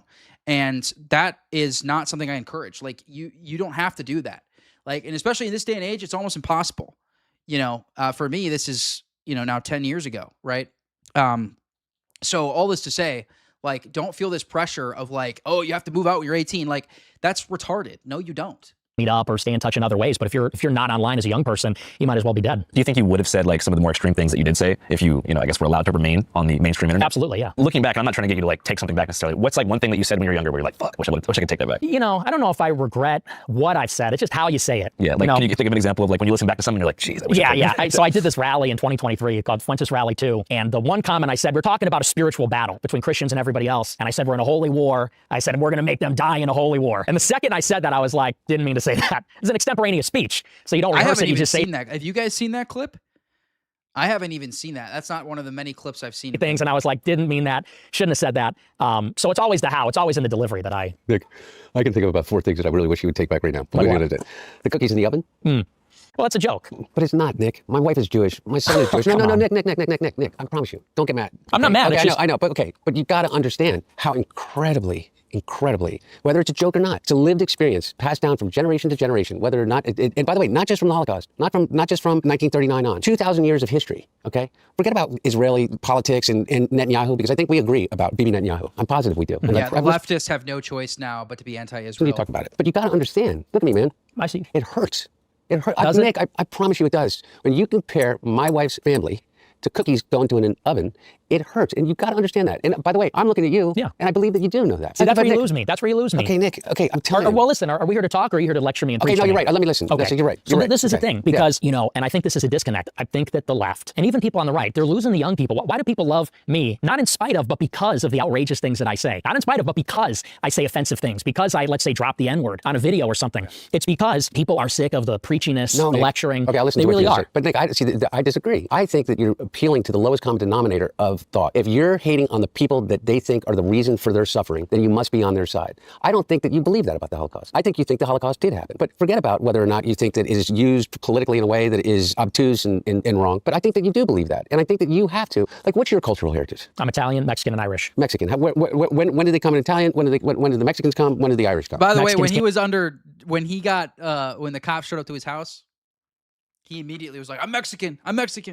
So he told you himself that he's not white. Turn of the last century. Yeah. Italians came in the 1860s. Irish came in the early 1900s. Okay, so maybe you wouldn't care about something that is like grossly offensive just on the face of it, and think that just about every people group was persecuted. And you didn't even mention we dropped 2 freaking atom bombs onto nuclear weapons onto Japan. One of the cities was literally the most Catholic, the most Christian city in Japan. And by the way, the person who decided which cities to bomb was Jewish. was a Jewish individual. Just saying. So yeah, everybody, I've never heard a Japanese person complain about the camps or the fact that we literally dropped nuclear weapons on them and unalived mostly civilians. But guys, we're the good guys. We were the good guys in World War II. Newsflash, there was no good guys in World War II. Hate to break it to you. Hate to break it to you patriots out there that are still in this boomer,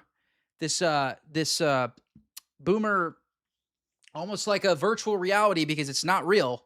It's certainly not actual reality, because that's what we've been fed. We've been fed this nonsense about World War II and this pro-America propaganda. And I say this as somebody who loves America and thinks America is the greatest country in the world. Guys, we were not good guys in World War II. Did you know that Eisenhower literally invented an entirely new category for German civilians that had nothing to do with the Nazi regime? He invented an entire new category of prisoner so that he didn't have to feed them under the requirements of the Geneva Convention. That was us who did that. It wasn't the Soviets. The Soviets did worse things, but it was us who did that. We actually allowed, Patton was furious with Eisenhower for allowing for the Soviets to take Berlin, knowing full well that the Soviets were going to be brutal. They were going to grape all the German women and all of these things of that nature, all the things that happened. Patton knew it was going to happen, and he was furious with Eisenhower because we could have taken Berlin, and we would have been much more civilized, but we allowed the Soviets to do it, knowing full well what would happen. So the fact that or how about the bombing of Dresden? Again, vast majority of that city, civilian. There were no military targets in Dresden, and yet Churchill firebombed it. Well, it wasn't firebombed. We firebombed Tokyo. Was it firebombed, or was it just, did they bomb? I don't remember. But either way, the bombing of Dresden, right, where they killed mostly civilians by the English, killing mostly German civilians, and then same thing with us with the Tokyo firebombings. Why can't people just believe that that's funny? But you got to understand, it's from the perspective of somebody that has that trauma, and I think that there is such a thing as generational trauma, and those stories are passed down generation to generation. When you say something like that, it's just, they completely shut off. They can't hear another thing that you're saying about this cultural disconnect, about losing communities, about the feeling of being left out or left behind in a world in which there no longer is this sense of community. All the other things that you say, everybody else is left, and what you do pick up. You pick up the ones that hear the dog whistle. You pick up the ones that say, yeah, that's the way that I feel, because it's radical. It's like he's willing to say the thing that nobody else will say in this environment. And then you get, an enormous amount of niche, but love from that. And I don't believe that you believe. Japan is unironically our greatest ally.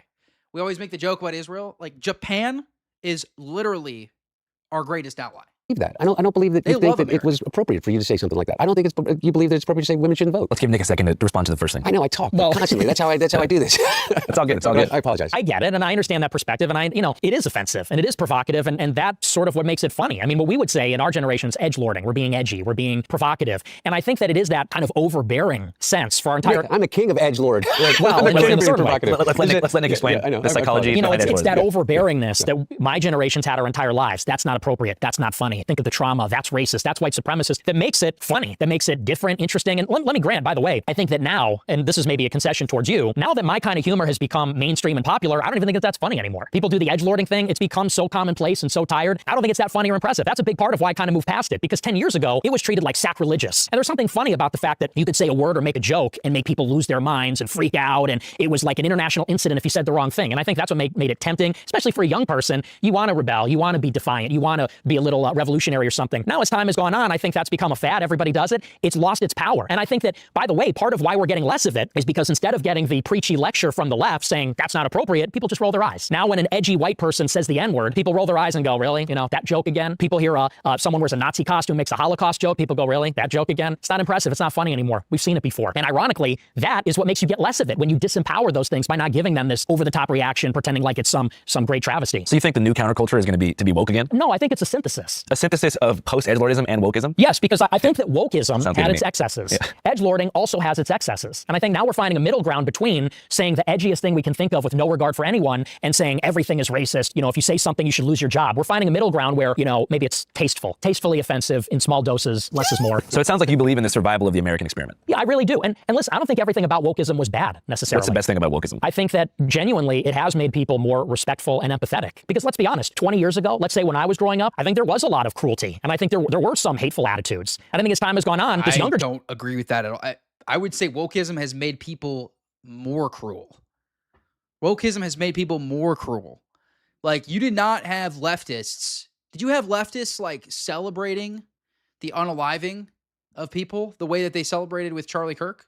Did you have that before wokeism, or was it wokeism that fostered that? Generation, they may not be even left-wing. They may not be what you consider woke, but I think they are respectful of people that have different ideas or, different way of life or from a different culture. We make jokes all the time about the fact that I'm like a far-right guy and I'm Mexican. People say I'm a white supremacist, I'm Mexican. And people make a joke that a lot of far-right people are Hispanic. And I think that's a consequence that there's very little genuine racial hatred in anybody's DNA anymore, or any kind of hatred. And I think that's positive, but that went too far. I think some of the other stuff went too far as well. One of these strange things about sitting in a room with these two is that they agree on almost nothing, but they've both lived the same nightmare. Hunter had a laptop turn into a decade of strangers picking through his texts, his private photos, his voice memo, and even his bank record dashboard. Go to incogni.com/channel5. Use code channel5, all caps, 60% off. All right, back to Hunter and Nick. Hablas español? No, not a little bit, I guess, from high school. Can you do a little bit? Un poco. Okay, I don't speak it from my dad, so. Did you grow up like around a lot of Mexicans? No, all white people for the most part. Did they know you were Mexican? They did. And I'm not gonna lie, I mean, people make fun of me for that. What'd they say? Well, like, for example, one time, when I was in Model UN, I was entering high school as a freshman. They looked at my name on the roster without knowing me, and they told me this after the fact, the leadership of the club. They said, "Oh, we thought you were just some Mexican kid, so we gave you a bad committee assignment." Wow. But see, I heard that and I laughed. I said, that's funny. Whereas a lot of people would say, "Oh, that's traumatic. I'm a victim of racism." I think that's, it's just a human thing. Yeah, I always felt like growing up as like a white kid in America. What if you went, what if you were and identified as being Mexican, and they came to you and they didn't tell you that's the reason that they gave you all the bad committee assignments? That would be unfair. Yeah. It's interesting. I'm just saying. That's the whole point, isn't it? And so you may find it funny because you pass as a white Anglo-Christian. Do you think I pass? What? You think I pass as a white Anglo-Christian? No, there are plenty of people of every race who find jokes about their race to be funny. There are plenty. Literally every race has. Honestly, is it most? It's a lot. It's a lot. They find jokes about their race to be funny. It doesn't have to be grounded in hate. Like, these jokes aren't grounded in hate, and that's what they know. They understand that. They're the ones making the jokes most of the time. So, well, I not only think you pass, I think you identify as it. Yeah. Let's go. Yeah, no, but really, for real. And my point is that I heard you do an interview. Okay, when I literally on the write up here, it's like you were talking about how you were raised on like Mark Levin in high school, right? And the thing that you liked the most about Mark Levin is how cruel he was to the callers. Mm-hmm. I don't get that. Like the joke about the cookies. It may be a joke and it may be edgelording and you may not really mean it, but you got to realize the cruelty to it. And without going like, oh, like, wham, like, people got to stop crying about the past. And that's the thing, is that I think that you have such an opportunity to talk to a generation of disaffected, angry, legitimately angry people in a way in which is positive without having to do that shit. And by the way, and I'm not holding you responsible for like, the end of my conception of Western civilization, which is different than yours. Mm-hmm. But I think someone said 90s and 2000s race jokes were accepted. And by the way, like everywhere else in the world, they are. Everywhere else in the world, they're accepted. It's really just like Western European culture that has like bred this anti-racism. And I mean like anti-racist jokes even. Like other than that, like, and once again, this is why I brought up earlier, Western Europeans are the lowest. They have the lowest level of in-group preference, meaning they're the least racist group. They see race the least out of anybody in the world, which is obvious to anyone paying attention. I don't get why you find the cruelty. And I think, by the way, that's why you like Trump. I mean, I'm making, like a very unfair leap because his first instinct is cruelty. His first instinct is to find the fault in the other about everything, by the way. It's not his fault that we're in a war with Iran, that he's ended 38 times and started 39. Mm-hmm. It's not his fault that inflation's high. It's not his fault that the wall didn't get built. It's not his fault that ISIS is killing people on the streets in these places. It's the cruelty of it. Maybe it's a generational thing. I got friends who are Jewish that are going to be really, really fucking pissed off that I'm sitting next to you. And what do I tell them? What do I tell them why it's okay for me to sit and have this conversation with you? I guess I just have such a different opinion of that. Why should we have to explain ourselves to talk to anybody? And why is it that saying the wrong words or making a particular joke makes it so the Jewish person wouldn't want to watch my show? I have a lot of Jewish fans. I mean, some of my best friends are Jewish. I've had Jewish employees, and they recognize that, just because I'm not necessarily nice all the time, doesn't mean I'm hateful, doesn't mean, I don't even think they see it as cruel. I think they see it as it's a little rough around the edges. And maybe that's the difference, is I guess it's just attributing this weight to something that can considered a joke and maybe doesn't have a cruel intention behind it. By the way, I don't know if you guys saw, but Sneeko came out and said that Nick told him privately that he is Jewish. He's like what was it? Like a quarter Jewish. I can't remember what percentage it was, but that was what Sneeko came out and said. I don't really trust Sneeko, but it was a whole thing on Twitter last week. Mark Levin, you got to remember at the end of the day, it's an entertainment show. It's entertainment. People call in. He gets frustrated with them. It's part of what I do on my show. And it's not always nice, but it's funny. And I don't think it's mean-spirited necessarily. And I don't think it's that big of a deal. So, I mean. Yeah, it's not not mean-spirited because I bet, well, I mean, maybe with Mark Levin it is, I don't know, but I bet Nick, in fact, I know for a fact he is because I'm watching it happen right here. But like, people will assume that I'm like, you know, I'm like this big meanie stupid head, you know, to like brown people or something. Like, you really think that's like how I see like individual people? Like when I'm at church, for example, you think I'm like looking at someone's race and I'm like, that person shouldn't be in my country. Like, no, like it's a brother or sister in Christ. Like that's all that I see, and that's how I treat them, right? So I can have a certain view about a general view about my nation and wanting it to remain primarily European, because that is the identity, that is the American identity, is primarily European.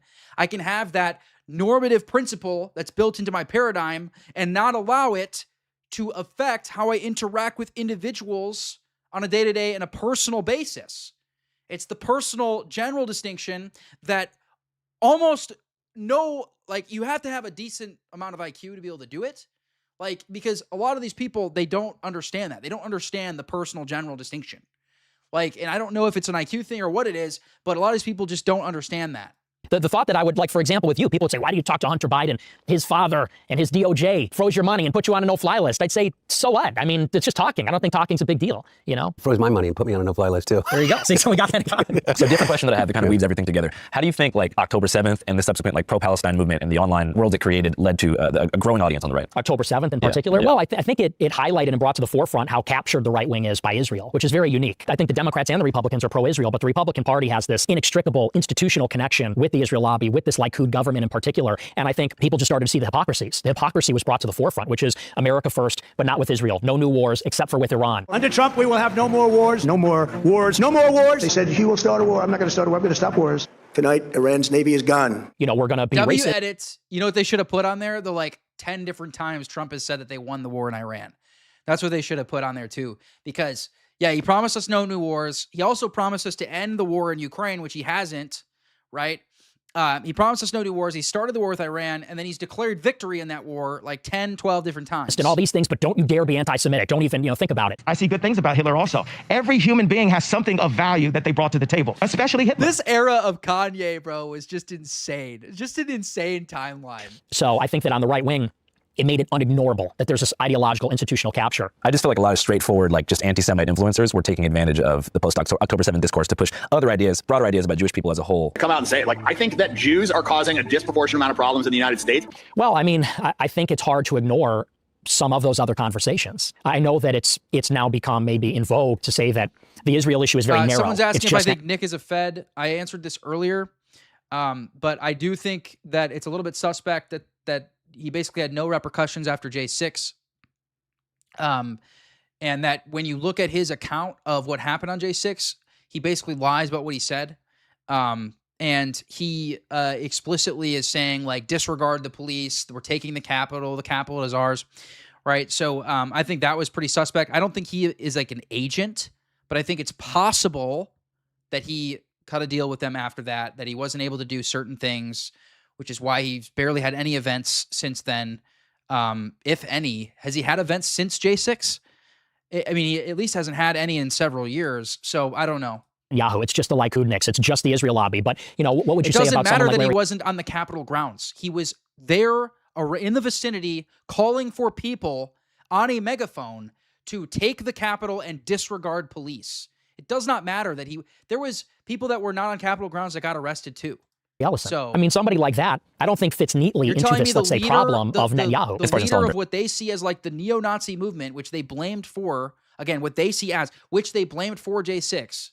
You're telling me that they wouldn't have gone after him for literally calling on a megaphone in the vicinity of the Capitol for them to disregard police and to take the Capitol? You're telling me that they just let that be? Very wise and whatnot. Yes. Gotcha. Because this is somebody who's not Israeli. He's not even a religious Jew, but he's ethnically Jewish and has this deep affinity for the state of Israel. I feel a deep emotional connection to the state of Israel. Real life events are how things happen. You have to do real life events. He's tried to do real life events in the past, so it can't be a wholesale rejection of real life events. These groypers are so pathetic, dude. They don't know how to have a nuanced understanding of Nick. They literally do not have a nuanced understanding. They don't even know how to. Right? It's just unconditional support, and anyone who disagrees is an opponent.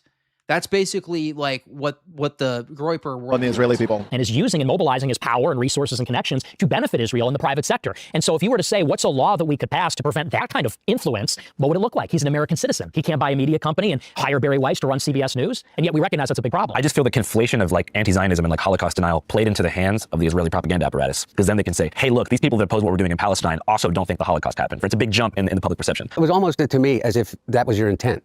To lose any legitimacy about any argument as it relates to Israel and the Likud government is to say those edgelording things or whatever. Jews are money changers. Bullshit artists, psychopaths, charlatans, grifters, manipulators. I don't know anybody that can hear you after you say that, including myself. It delegitimizes everything. Because I don't think that you, a little bit of more compassion. Let's try to stay a little, I don't want to do any character attacks on Nick. I'm not attacking his character. I'm not attacking him. I promise you, I'm no, not. but as far as compassion, I more just mean straightforward. Do you feel like the rise in anti-Semitic online influencers post-October 7th has given Israel more ammunition to work with in terms of casting everyone who opposes what they're doing as just like a rabid Jew hater? In some cases, yeah, in some cases, sure. But I also think that's overstated because I think that, look, let's just be honest. I do believe the political left wants to make the Israel issue very narrow. And they want to say that the issue is this genocide in Palestine. And on some level, they think that the Israeli government is racist. You f***ing baying pig. You f***ing bloodthirsty, violent pig dog. And that's the problem. And I think that ignores that there is a broader conversation. And it does have to do with the Holocaust. And it does have to do with Jews as such and Jewish nationalism and Jewish identity. So to try to shoehorn it in and say, well, if anybody goes further than this very narrow critique of Israel, well, they're actually helping Israel. I don't agree with that. I think we have to unpack the whole conversation. Well, do you care a lot about Palestinians? Not more than I care about anybody else. So I guess that would be why they would be like, okay, you're just taking advantage of this discourse. I don't think it's taking advantage. I think that we can sympathize with the Palestinians while also realizing that, look, I'm an American. And so it's a tragedy what's happening in Palestine, but there's tragedies happening all over the world. My problem is that Israel has this influence over our government. I'm a newcomer to politics, but not to backing the Jewish. Yeah, here, I can refute this Groyper right here. So here's all the people that got arrested. Here are several people that got arrested after J6 who never set foot on Capitol grounds. So once again, that is not a response. I know that's what he tells you guys, and I know you just eat it up without any research. There are plenty of people who got arrested around January 6 operations, people with no name, by the way, nobodies, literal nobodies who got arrested.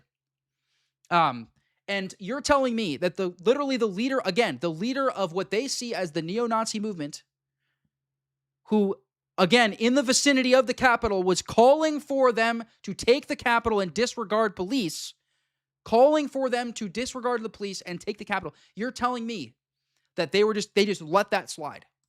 State. And we're paying for the genocide, and we're furnishing them with the weapons to commit the genocide. And by the way, America is going to be held liable for this genocide, morally, but also politically and diplomatically and otherwise. But I think that people on the left, they may be guilty of maybe caring more about Palestine than they do about America. Nick, but the you left guys are didn't cancel so you. pathetic. The right canceled you first. You guys need to, you literally need to have, yeah. And they also, guess what, guys? When you're calling for violence, you guys realize that that's a crime, right? Calling for a crowd, calling for violence that way, especially onto a government building, you realize that that's a crime. And there's a video of him doing it. There's literally a video of him doing it. Canceled you first, and Ben Shapiro and the Daily Wire, so and pathetic. those were the people that canceled. They may have utilized the tools of the left, or what you call the left, to be able to do that, but it was the right that canceled you. And by the way, what I would consider a radical right. The Daily Wire. If you're this oblivious, listen, guys, I do not have a problem with people that are part of my group, that follow me and support me. I do not have a problem if you can at least acknowledge a nuanced position with Nick. Okay, if you are so blind that you don't find that J6 event was suspect, if you're that blind, and you're even more blind because guess what? Candace offered, by the way, Candace is a nut job, but Candace offered to have a moderated conversation live about this, and Nick turned it down. This was back when he and Bilzerian were on good terms, and she offered for Bilzerian to moderate. This was, 2 years ago? She offered for Bilzerian to moderate on a live discussion about January 6th, and he refused. He blew it off as like a joke. So if you can't at least acknowledge, it is suspect, you are blind. You are blinded by something. I don't know what it is that you Groypers are blinded by exactly, but you're blinded by something. If you can't at least acknowledge it's suspect. Is a radical right. I don't think they're even reactionary. I don't think they're that conservative at all. Ben Shapiro, I mean, he's not like he's in favor of mass migration. In 2016, they were alt-right. No, they were not. Ben Shapiro and the Daily Wire, they were to the right of Mitt Romney. Yes. You know what I mean? That's what I mean. And that's they what were I'm more saying. conservatives. Yeah. My point was, that's who you were canceled by. I was also canceled by the left. No, I know. They came along. They came along because some of the more egregious things that you said is edgelording. They came along. And whether you call it canceling or saying like, what the fuck? This is what I call it. What the fuck? Like, you know, like, what the fuck? You know, and so like, I don't find it funny. And just like you're able to say, well, I just think it's funny. I'm able to say, I don't find it fucking funny. I didn't find it funny then. I don't find it funny now. I didn't find it funny that some of the things that, you know, you said about me. But I'm willing to sit here and listen to you because I want to get to this. And this is my whole point. What about fucking Donald Trump? Yeah, we can get to that. Yeah, How, of all the people in the world, but you could look at and say he doesn't believe anything. So for context for the viewer, Donald Trump is currently the sitting president of the U.S. For our audience abroad. The war with Iran was supposed to be over. Now we're back in business, baby. Khomeini had a pretty sick funeral if you saw the video. So you guys don't like Trump. You used to like him. I did. You've always hated him. He's tried to destroy your life. Yeah. You guys were cool. You guys hung out once at Mar-a-Lago with Kanye. You've never hung out with Trump, right? Would you want to? No. If do I want to? Yeah. Okay. Look, man, I would. Like, can we get him? Can we get him in the hotel room? So I want you to imagine. I want you to imagine he's in the motel with us. Yeah. That's Trump. What do you want to? What do you want to ask him? Oh, you know, put me on the spot. I don't want to ask Donald Trump anything because I know, and I think you would agree with me, is that Donald Trump isn't going to give me an authentic answer. Donald Trump never gives an authentic answer. He gives what people refer to as being authentic, but it's not authentic, it's audacious. It's like the example that I give that is the best metaphor for this is that he says he's 6'3", weighs 225 pounds. And everybody laughs because that's a little bit like edgelording, right? Everybody knows that he is maybe 6 feet and weighs maybe 300. 285? He's a big guy. He's a pretty big guy. Yeah, he's a big guy. But by virtue of every picture ever taken of anyone that's 6'3", he's not 6'3". I am. Okay? Yeah, I know you are. Thank you. You're 6'2.5", maybe. That's fine. Maybe. But my point is that the reason I don't have a question for him is because I'm absolutely certain that he's not going to give me an authentic answer. Look. By the way, these three individuals, again, I don't know what else to say. Like, I don't know what else to say. These three individuals didn't bring weapons. So they didn't bring weapons, and they did not enter Capitol grounds. So I don't know, or more, it's actually more than three. It's because it's all the participants. So if you're still, like, that was your guys' response. So first it was, didn't enter Capitol grounds, then I refuted that. Then it was, oh, they had weapons, so I refute that. What else are you going to say now? What else do you have left to say now? I'm very curious. He came into the Oval Office in the transition this time. And he told my dad that he thought that he did an amazing job. He did an amazing job with the economy. He did an amazing job with NATO. He did an amazing job and that he got a raw deal from his side and anything he could do, particularly for Hunter. Yeah, and to the guy that was saying, oh, this isn't a review, you're just shitting on Nick. Dude, I have been praising Nick for the things that he is right about throughout this entire stream. It's the problem is that when I make one critique, the Groypers just seethe. They just absolutely seethe. So you guys can't take any criticism of Nick. That's your problem. And that's why I don't even want you guys in my chats. I don't want you following me because this is how you think. If you have this undying loyalty to Nick, I don't want you as part of my movement. I don't. I genuinely don't. If you, by the way, thanks for the super chats, guys. I'll go over all super chats at the end. If you have a nuanced view, right, and you disagree with some of my criticisms of Nick, that's fine. If you can acknowledge other criticisms of Nick. But if you automatically, there's a critique of Nick and you automatically get defensive to the point where like you are just coping, you are just completely coping. Someone said they are a Groyper and I am being charitable to Nick. Thank you. Thank you. I have always been charitable to Nick. Okay. In fact, I was very pro Nick until the whole incident on Twitter happened where my family ended up getting attacked over that. But all this to say, I have no issue with Groypers being part of my movement if you can at least acknowledge some of the critiques. I didn't call him a Fed. Ban this dude, bro. This is ridiculous. I didn't say he was a Fed. When did I say that? In fact, I specifically said he wasn't. I said he's not an agent. I specifically said he's not an agent. You guys are so insufferable. So freaking insufferable, dude. It's actually crazy.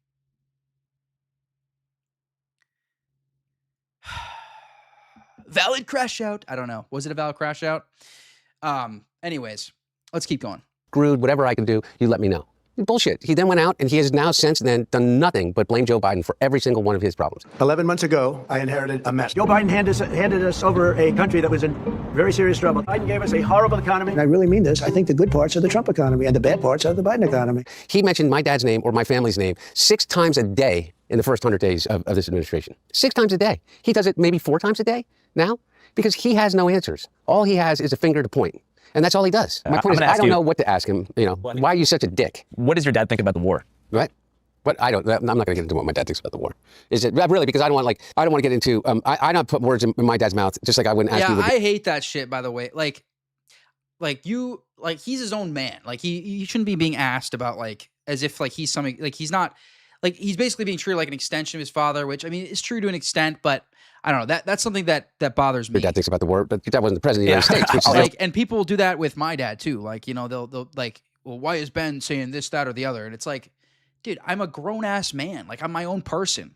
Look, all I can say is this: is that every single Israeli prime minister since at least Jimmy Carter was president, has walked into the Oval Office or picked up the phone and called the president and said, we have to attack Iran. And every single one of them has said no. And they may not all have had the same exact reason, but one of the reasons they did is because they knew what the consequences would be as it relates to the lifeblood of the economy. Is petroleum He's absolutely right every about single this, one of them knew that. And every single one of them knew that there is no way, unless you send in ground forces, to end with certainty the nuclear program that the Iranians have supposedly been building. Every single one of them knew that the existing Ayatollah at that time, had put out a fatwa, an edict saying that they would never turn their nuclear technology into a bomb. The supreme leader of Iran issued fatwa. Having nuclear weapons is forbidden, is haram, which means never we can have nuclear weapons.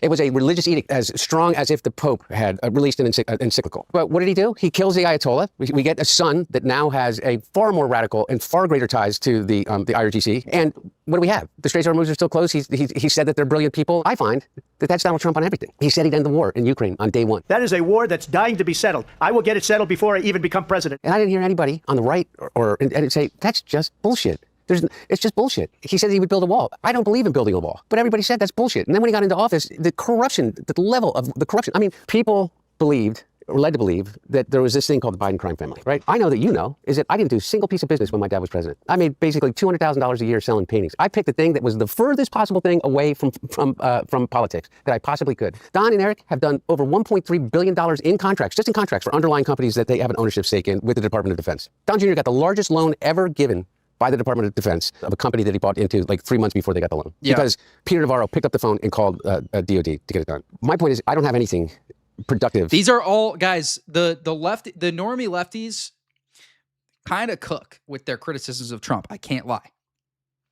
Now, when they start talking about racism and immigration, how he's a big meanie, they're obviously, they're seething with that. But this type of stuff, the corruption, they're not wrong to say all. To him that I know of. And when I listen to you and I listen to what you do, my question is how did you not see that before? He was a disaster in 2020, a complete and utter disaster as it related to what he did with COVID. Regardless of whether you think we're supposed to be wearing a mask or not. Mm-hmm. The question for Nick is, how did you not realize 6 years ago that Trump would be this sort of letdown? Because he doesn't hold, there's no ideological core to Donald Trump. No, I agree with you. Well, you got to realize in 2016 where Republicans were at. We had John McCain, we had Mitt Romney, and the perception on the right is that they were insufficiently conservative and that they were losing.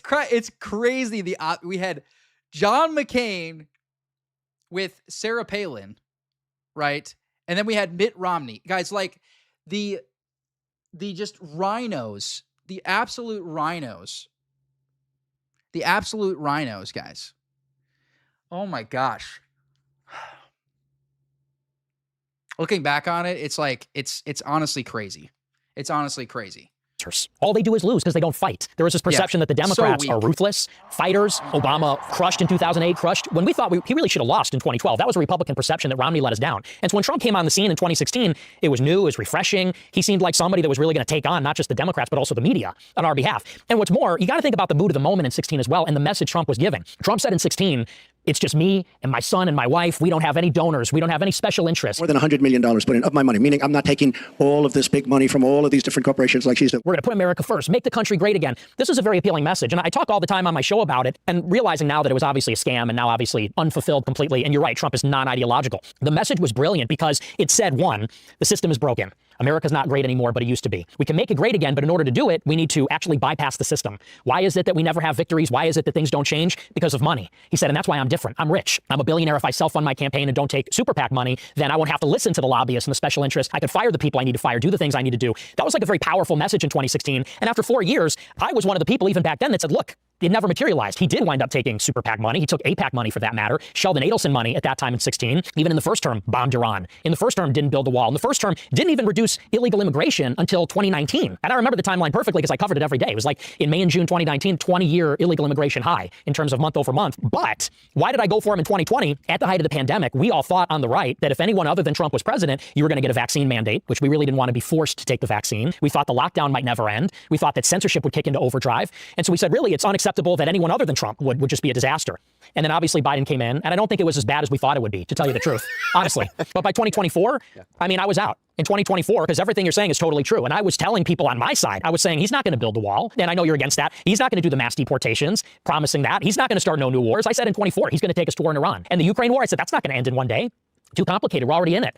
And so I didn't vote. I didn't vote in 2024. And I told my followers not to vote for Trump for that reason. And it was only until a year later, after all the exuberance died down and people saw the burying of the Epstein files, the war in Iran, people said, you know what? You were right. You were right about Trump. Even Alex Jones told me you were right about Trump. I was all in on him. So, I mean, as far as him being vaporware is concerned and a scammer and fundamentally you're 100% right, no ideological core. He's not an ideological guy. Yeah, it is. It's literally all about him. And I agree. He's a cruel narcissist. Yeah. And you said I like the cruelty. I do not like the cruelty. No, by the way, no. I didn't say you like the cruelty. I said I listened to your thing and you said one of the things that you liked about Levin was the cruelty, and not for the cruelty's sake. It didn't seem to me like this. Is because it was raw. It was, yeah. And that's so. I'm not saying that. No, but I agree. I think he is cruel, and even what he said on Easter. I mean, we're Catholic. On Easter Sunday, he says we're going to annihilate Iran, and then he made fun of Allah on Easter Sunday. So that was pretty you know crazy. that kind of stuff. It just totally turned me off entirely. Is there anything that you think Trump can do to like regain the support of the, I guess, Gen Z and millennial right? No, it's over.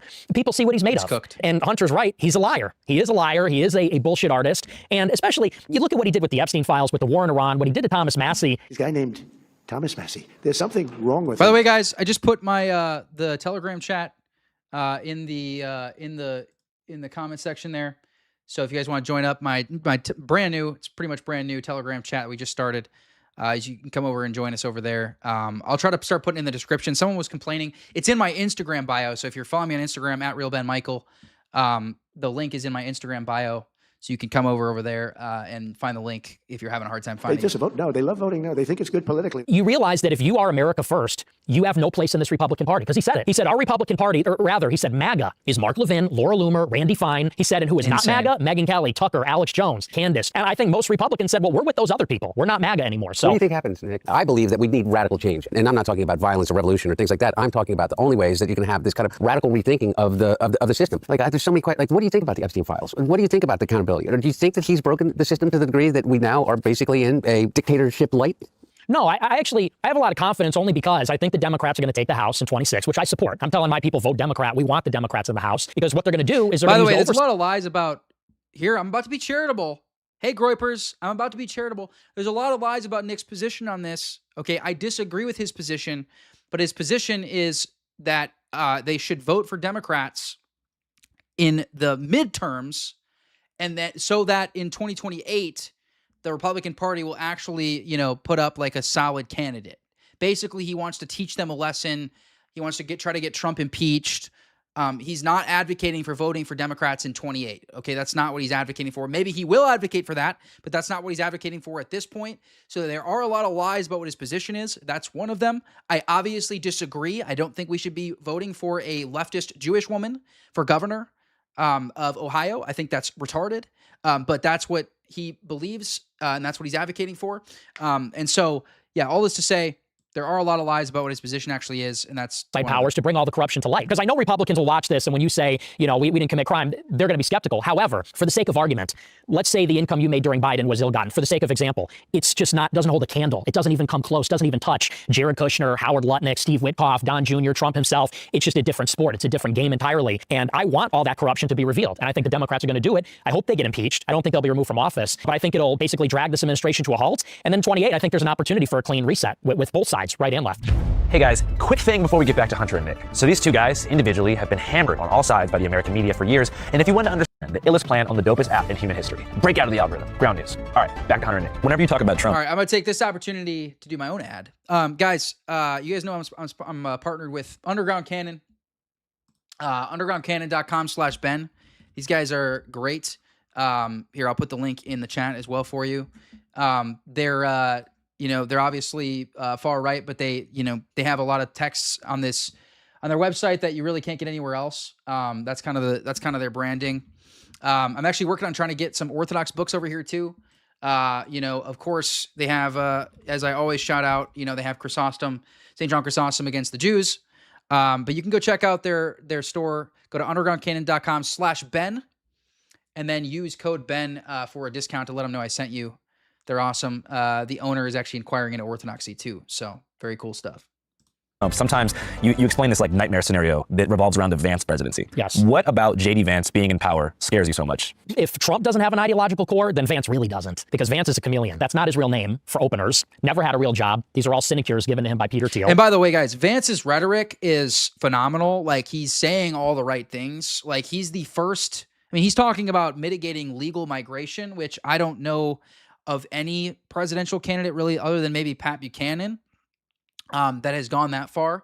And so his rhetoric is good, but Nick's critiques about him and how suspect he is are generally correct. 6 years ago, he's a never Trumper. I'm a never Trump guy. I never liked him. I think that he's leading people in a very dark direction, and that's ultimately what worries me the most. Terrible candidate. Idiot if you voted for him. Might be America's Hitler. I was wrong about Donald Trump. I didn't think he was going to be a good president, Brett. He was a great president. Now he's a national conservative, national populist. And so we don't even really know who he is. I mean, to me, this is basically a Manchurian candidate. This is kind of how everybody is, guys, like, to an extent. Like Fishback, for example. I love Fishback, but like I think it was 2023, he was on Jubilee, like defending Israel. He had like an Israel pin and stuff. So like, to an extent, like everybody, kind of changes their tune, over the years.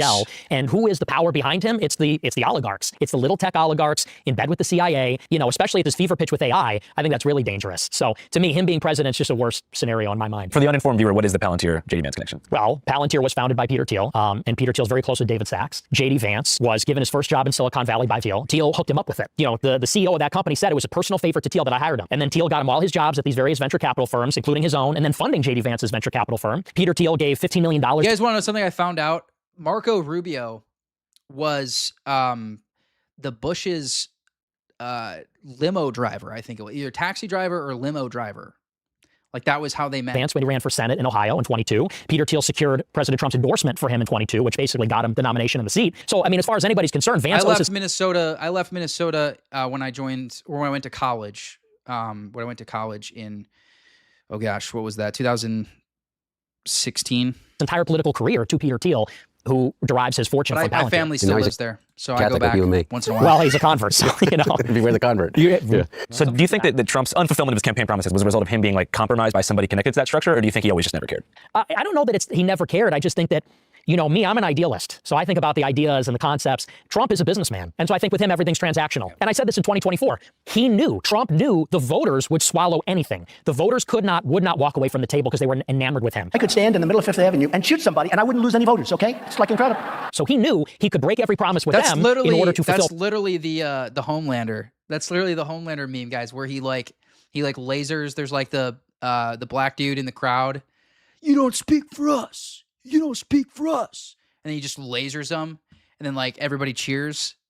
That's basically what promises for the donor class, which is little tech, the Israel lobby, and Wall Street. You guys think that scene was based off that? You guys think they like heard Trump say that and then they made that? I don't even. When did he say that? When did he make that quote? I don't even know. There's Tim Mellon, the big asset managers. So I think with him, everything's business, everything's a transaction. And that's why you can't trust him. You have to do business. And in 24, I said we should all collectively say we're not going to vote unless he makes certain commitments. And not enough people did that. But I mean, that's fundamentally his flaw. Your critique of this like elite power structure sounds like vaguely anti-capitalist. It's not anti-capitalist. Capitalism says large amounts of capital will be held in private hands, which I believe in. I am a capitalist. But I think what is happening is that it's the way that money is used in government. There needs to be a distinct and separate national power that subordinates the money power to it. The problem is the billionaires buy all the elections, buy all the media, control public perception. And no, I know Homelander was based on Trump. I was just curious if that particular scene was based off that quote from Trump. Really, we're all subsidiary then to the market. So I support capitalism, but it just has to be underneath the nation, underneath the state. It seems like you have a pretty optimistic. You guys have heard my take on this. I would prefer, an economic system that Codriano advocates for, which is based on the medieval guild system. But because that's probably not practical, I would advocate for like a Christianized form of capitalism that you guys know, Prax Ben, he has really good content on that. On the year 2028. Well, he's going to get a third term. So and by the way, Prax Ben just got received in the Orthodox Church, so congratulations to him. You can head over to Instagram and tell him congrats. Trump is going to be president in 28. Kind of keep coming back to this like clean election year. Do you think that's going to be like a renaissance year for outsider candidates and outside media channels like this one? It can be. I think it certainly can be, because I think there's frustration on the right and on the left. You know, you see even in the primaries on the Democrat side, it's all DSA progressive types that are winning. You ironically have the same frustration on the left with their establishment as we have on the right. And so I think, you know, in 2028, it's going to be a year where there'll be a competitive Republican primary and Democratic primary, and hopefully the people make their voice heard and we get some new options, you know, maybe that reflect the will of the people more. Yeah. And so what do you think about somebody like Mamdani? Personally, I don't like him. I don't like some of the things that he said, like, for example, on 4th of July, when he takes the opportunity to sit there with, let's be honest, not a single white person. Backwards desk, by the way. Do you see this? Bro, these inbred Browns don't know that you need to turn your desk, like the drawers are supposed to be facing you. This is also like, what? Look at this spot. Like, why are they, like, this is such an awkward shot in general. In the room, and says, you know, the founding fathers would look down on us, the working people with their dirt streaked hands against the billionaires. I think it's a little too divisive. I like his energy. I like that he's young. It's ironic. Okay, fair enough. That's rich, buddy. But no, look, but it seems I kind of see like Mamdani is like the leftist Fishback. Like, I feel like Fishback and Mamdani are kind of like cut from the same cloth. In that sense. Pointed at me. I know, but the thing... He was dissing you in that video? Yeah, a little staring bit. down the camera like, you Nick, you son of a bitch. I had a video on Instagram about Mamdani because I saw people liking and reposting his, you know, oh, Benjamin Netanyahu is a war criminal. And it's like, yeah, he is. That's like obvious. And by the way, people think Mamdani is like, you know, so bold. Oh, he's the only politician that has balls. Guys, he's literally a Muslim. You think he could afford to be to be pro-Zionist? That would be political suicide for him. The reason why he won in such a landslide is because New York City is all leftist immigrants who are anti-Zionist. He had to be anti-Zionist to win the election. So that was what made him stand out as a candidate, right? And so all this to say, no, he does not have balls, not like Thomas Massie. Thomas Massie, it cost him his campaign. Being anti-Zionist cost Thomas Massie his campaign. Being anti-Zionist made Mamdani's campaign. It's what made him successful. So you shouldn't, as a right-winger, you should not be out here supporting him in any way, shape, or form. He's also backed by left-wing Jews. I made a reel about this. He's literally backed by left-wing Jews. Yeah. But what I see is somebody is using government for exactly the purpose that you just said, is to break the oligopoly, to target the anger towards a tiny, tiny, tiny percentage of the population that is... literally explicitly saying, like, anti-white rhetoric, like talking about how they're going to tax the rich white people and give it to the immigrants. The levers of government from the White House down to the mayor's office in New York City or Peoria, Illinois, to that matter, and even more so as you go further down that chain. And so, guys, we're getting close to the end here. About 20 minutes left in the stream, running it at 1.5 speed. As always, I'll go over all super chats at the end. Thanks for all the super chats so far. You can also sign up for memberships. Today, I'm not going to do a members only live stream, but I am going to post. I'll give you guys a members only post because we are running long again. So I will give you guys some exclusive content. So if you want to support me monthly, you can sign up for memberships. I look at somebody like Mamdani, and regardless of his delivery, which may be off-putting, particularly from somebody coming from your side, is that he's delivering, man. You know what? I mean, he's really delivering. You know, like I saw somebody going after Mamdani for some of this stuff, and particularly about rent control. You know, and I was like, well, how do you think that the middle class was built after World War II and the GI Bill and rent-controlled buildings that created those communities that we were talking about an hour ago? The GI Bill provides returning soldiers and veterans a range of benefits, including mortgages to purchase homes, loans to go to school, and this really was instrumental in creating the new American middle class. Created the availability for somebody that was 26 years old that had a job with the MTA to be able to live and work in the city and put the kid in a school with the idea that they would be safe walking there and go to a park that, you know, where the water fountains worked. That's what I see him trying to do. I mean, by the way, it's just so tired and, you know, he's a communist, like it's about the communists. Like, who even says that anymore? Nobody, like, you know what? We're just 1981 and, you know, we're watching Rocky V and worried about the communists. You know what I mean? I just don't get it. Wasn't that Rocky IV? Rocky IV? My whole Philly legitimacy was just blown right there. Yeah, I was about to say. But it's just kind of, so I look at somebody like How you not know which Rocky that was, bro? How you not know which Rocky that was? Donnie, I think, well, he's just talking about good government. Like, what do you think about healthcare? Don't you think that there should be a single-payer system? Don't you think that there should be some guarantee as a right? Because I don't know how you make it in this country and aspire to a middle-class life and be able to afford a catastrophic event as it relates to your health. I mean, it's over. You're done. Yeah. Like, I don't support single-payer, but I do believe that everybody should be entitled to some minimum level of coverage, catastrophic insurance. So, in principle, I agree. Which is Medicare for all to a certain degree, right? I mean, because that's all the Medicare does right now. Yeah, except so healthcare used to be, guys, it used to be like for catastrophic only. Like that was really what healthcare was. And then like with mass migration, like the healthcare system basically became brutally inflated. And this is why remigration solves every problem, by the way. Remigration solves every single problem. Housing market, health insurance, car insurance, everything. Inflation. Remigration solves all of it. Oh, your overall GDP is going to go down. Bro, who gives a shit about overall GDP? Well, why is that radical? See, I don't think that's necessarily radical, but to them, it's radical because we've been convinced that it's to a them, yeah. those others. Yeah, no, them. I mean the insurance companies. Sure. Yeah. And their lobbyists who control 55% of Which Congress, is the problem regardless with unchecked capitalism. of who's in power. Right. Yeah. Well, and I don't think that's necessarily the Which most is why I say I advocate for Christianized capitalism. radical. I think, though, he is with the DSA, the Democratic Socialists of America. He backs all these DSA candidates. And let's be honest, a lot of them are radical. Like I saw one of these candidates that just won in New York a couple weeks ago, the Chevalier candidate. There's a picture. She hates my dad. Yeah, I know. She said about my dad. She said awful things about him. Yeah, and she says, oh, I didn't have a napkin to wipe my hands, so I used the American flag. Yeah. Yeah. By the way, I think it's crazy, but like the same way that, I thought a lot of the stuff that some people that got elected in 2016, 2020, even during the Tea Party, kind of movement was, egregious. Again, egregious. If it's a legitimate rape, the female body has ways to try to shut that whole thing down. So what do we do? What do we do, Nick? I think a better question I mean, is, for real, what do we do? Can you at least come a little bit to this way? If you can come a little this way. I can. Here's where I can come, is this. Do you get what I'm saying Yes. about the Holocaust thing? Oh, about that. No, I mean, really. I do. And listen, here's what That was one of the clips. say. I think I saw. Now that I'm older, I do think that's not the best approach. So I agree with you on that. And I see it as I get older, because let's be honest, saying those things when I'm a younger guy, when I'm 18, 20, it's like, you got to think that's just the age. Jews are running society. Women need to shut the fuck up. Blacks need to be imprisoned for the most part. And a lot of young people think They showed that clip because that was not that long ago. That clip was not that was in his new set. When did he get his new set, guys? Was it like was it like 2 years ago that he got his new set? Money and everything like that. I think that it also goes with the medium as well. Live streaming, social media, that's just what it rewards. So yeah, I think that people should try to move past some of that. I'll try. But if you try. Yeah. Okay. Absolutely. For real. And as it relates to when you talk about Israel, the Netanyahu, Likud government, what's happening now, what's happened for the past 20 years in terms of whether the funding to Israel, what do you think it is? It's really. That's such a cop-out. That's not a compromise. You have to say that as a leftist now, dude. You have to say that. Important that you make a distinction between that and Jews. Because here's the thing, okay? Zoran Mamdani has a higher favorability rating in the United States among Jews than Bibi Netanyahu does. I think 65% of American Jews disagree with the approach that the Israeli government has right now. And this is a point. Okay, he's correct about this because I've been making this point that this is why the JQ is bigger than Israel, guys, because you have all these left-wing Jews who increasingly are anti-Israel. They don't like Israel. They don't give a shit about Israel.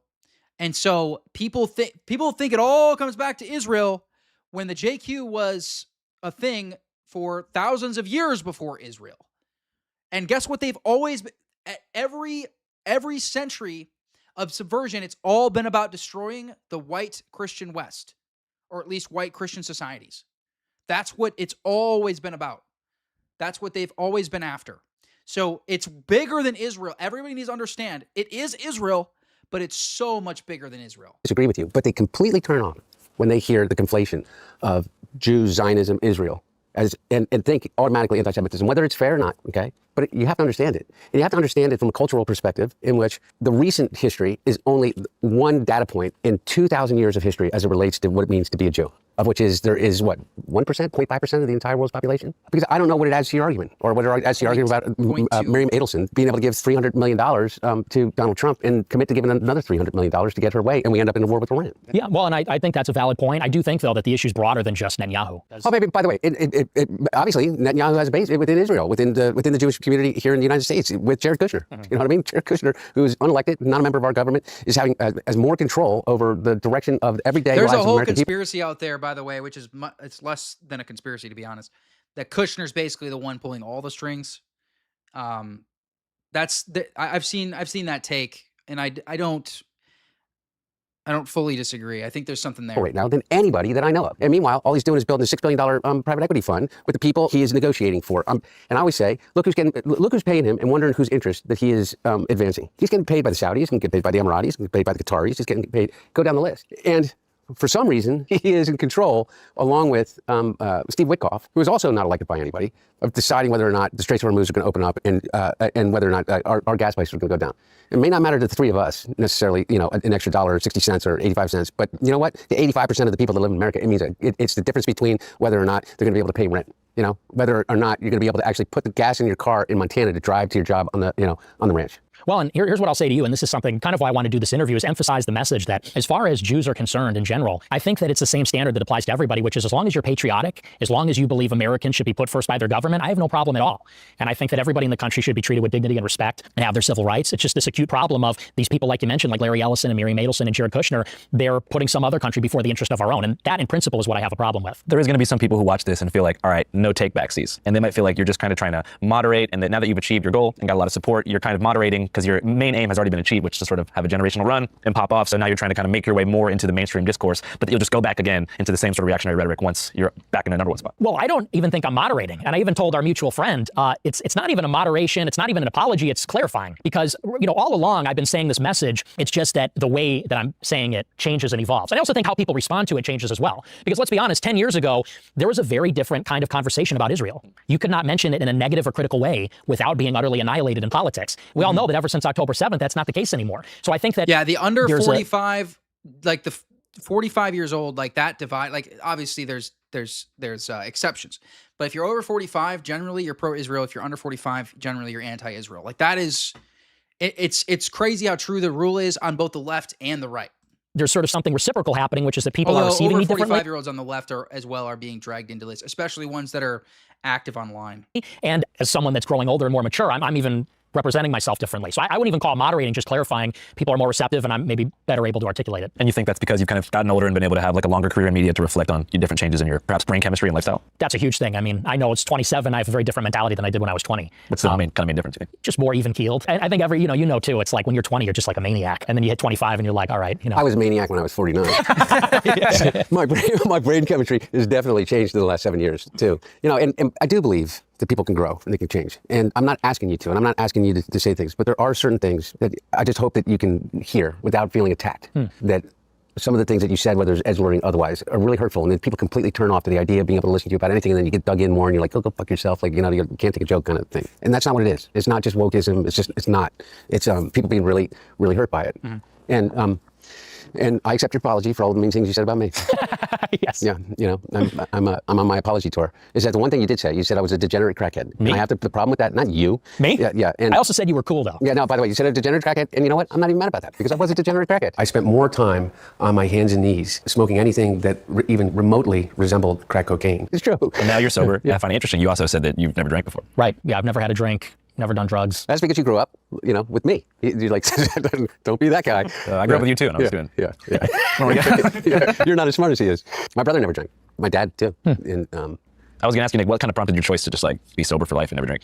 Well, a big part of it is I had a lot of addiction in my family. My grandfather was an alcoholic, committed suicide. Uncle died from an overdose from crack cocaine. My mom, two of her uncles, heroin addicts for their entire lives. And it just devastated my family, devastated both of my parents. And so I know I have that addictive personality and probably have the genetics for it. And not only that, but I like being rational. I like having my sober mind. I think that's actually a sacred thing, to have unimpaired reason. So the thought of losing control and even being tempted to get into, worse things, I just thought it's just not worth the risk. So it's just never for me. Well, how much, by the way, sorry, do we have time? Is it, how much do you think COVID warped not just your generation, but everybody? Because I have this theory that there was this thing that broke for us with COVID, and that nobody's really come to terms with how traumatic that was for everyone. And especially for the younger generation. Yeah, doesn't life just feel like surreal since COVID? Like it doesn't even feel real anymore. Like life, I feel like we're walking through life and it's just like a dream, and time is just kind of like this concept that, it's, I don't know, it's like weird. Like, doesn't everybody still feel, I still feel like I was the age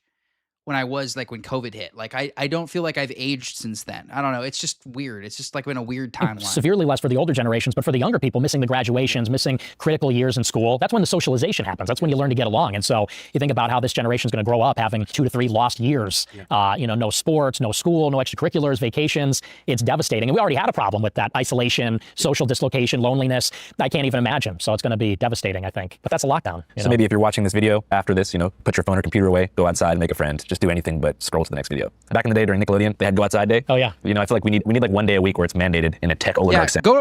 Guys, Nietzsche, you guys know I don't like Nietzsche, but he did have one W quote. Okay, more than one W quote, because he also said that he also liked Dostoevsky, but he said, never trust a thought that you have indoors. So you make sure you're going on walks.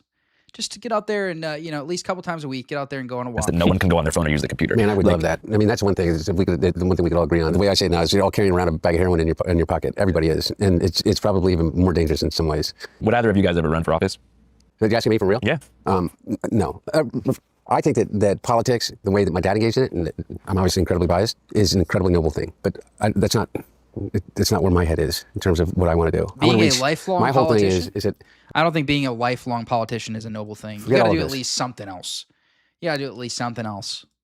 I want to reach 1 million people in addiction. I think one of the biggest things about addiction, one of the reasons why it continues to be this, epidemic, is that we don't talk about it. Is that you don't even talk about it around a dinner table.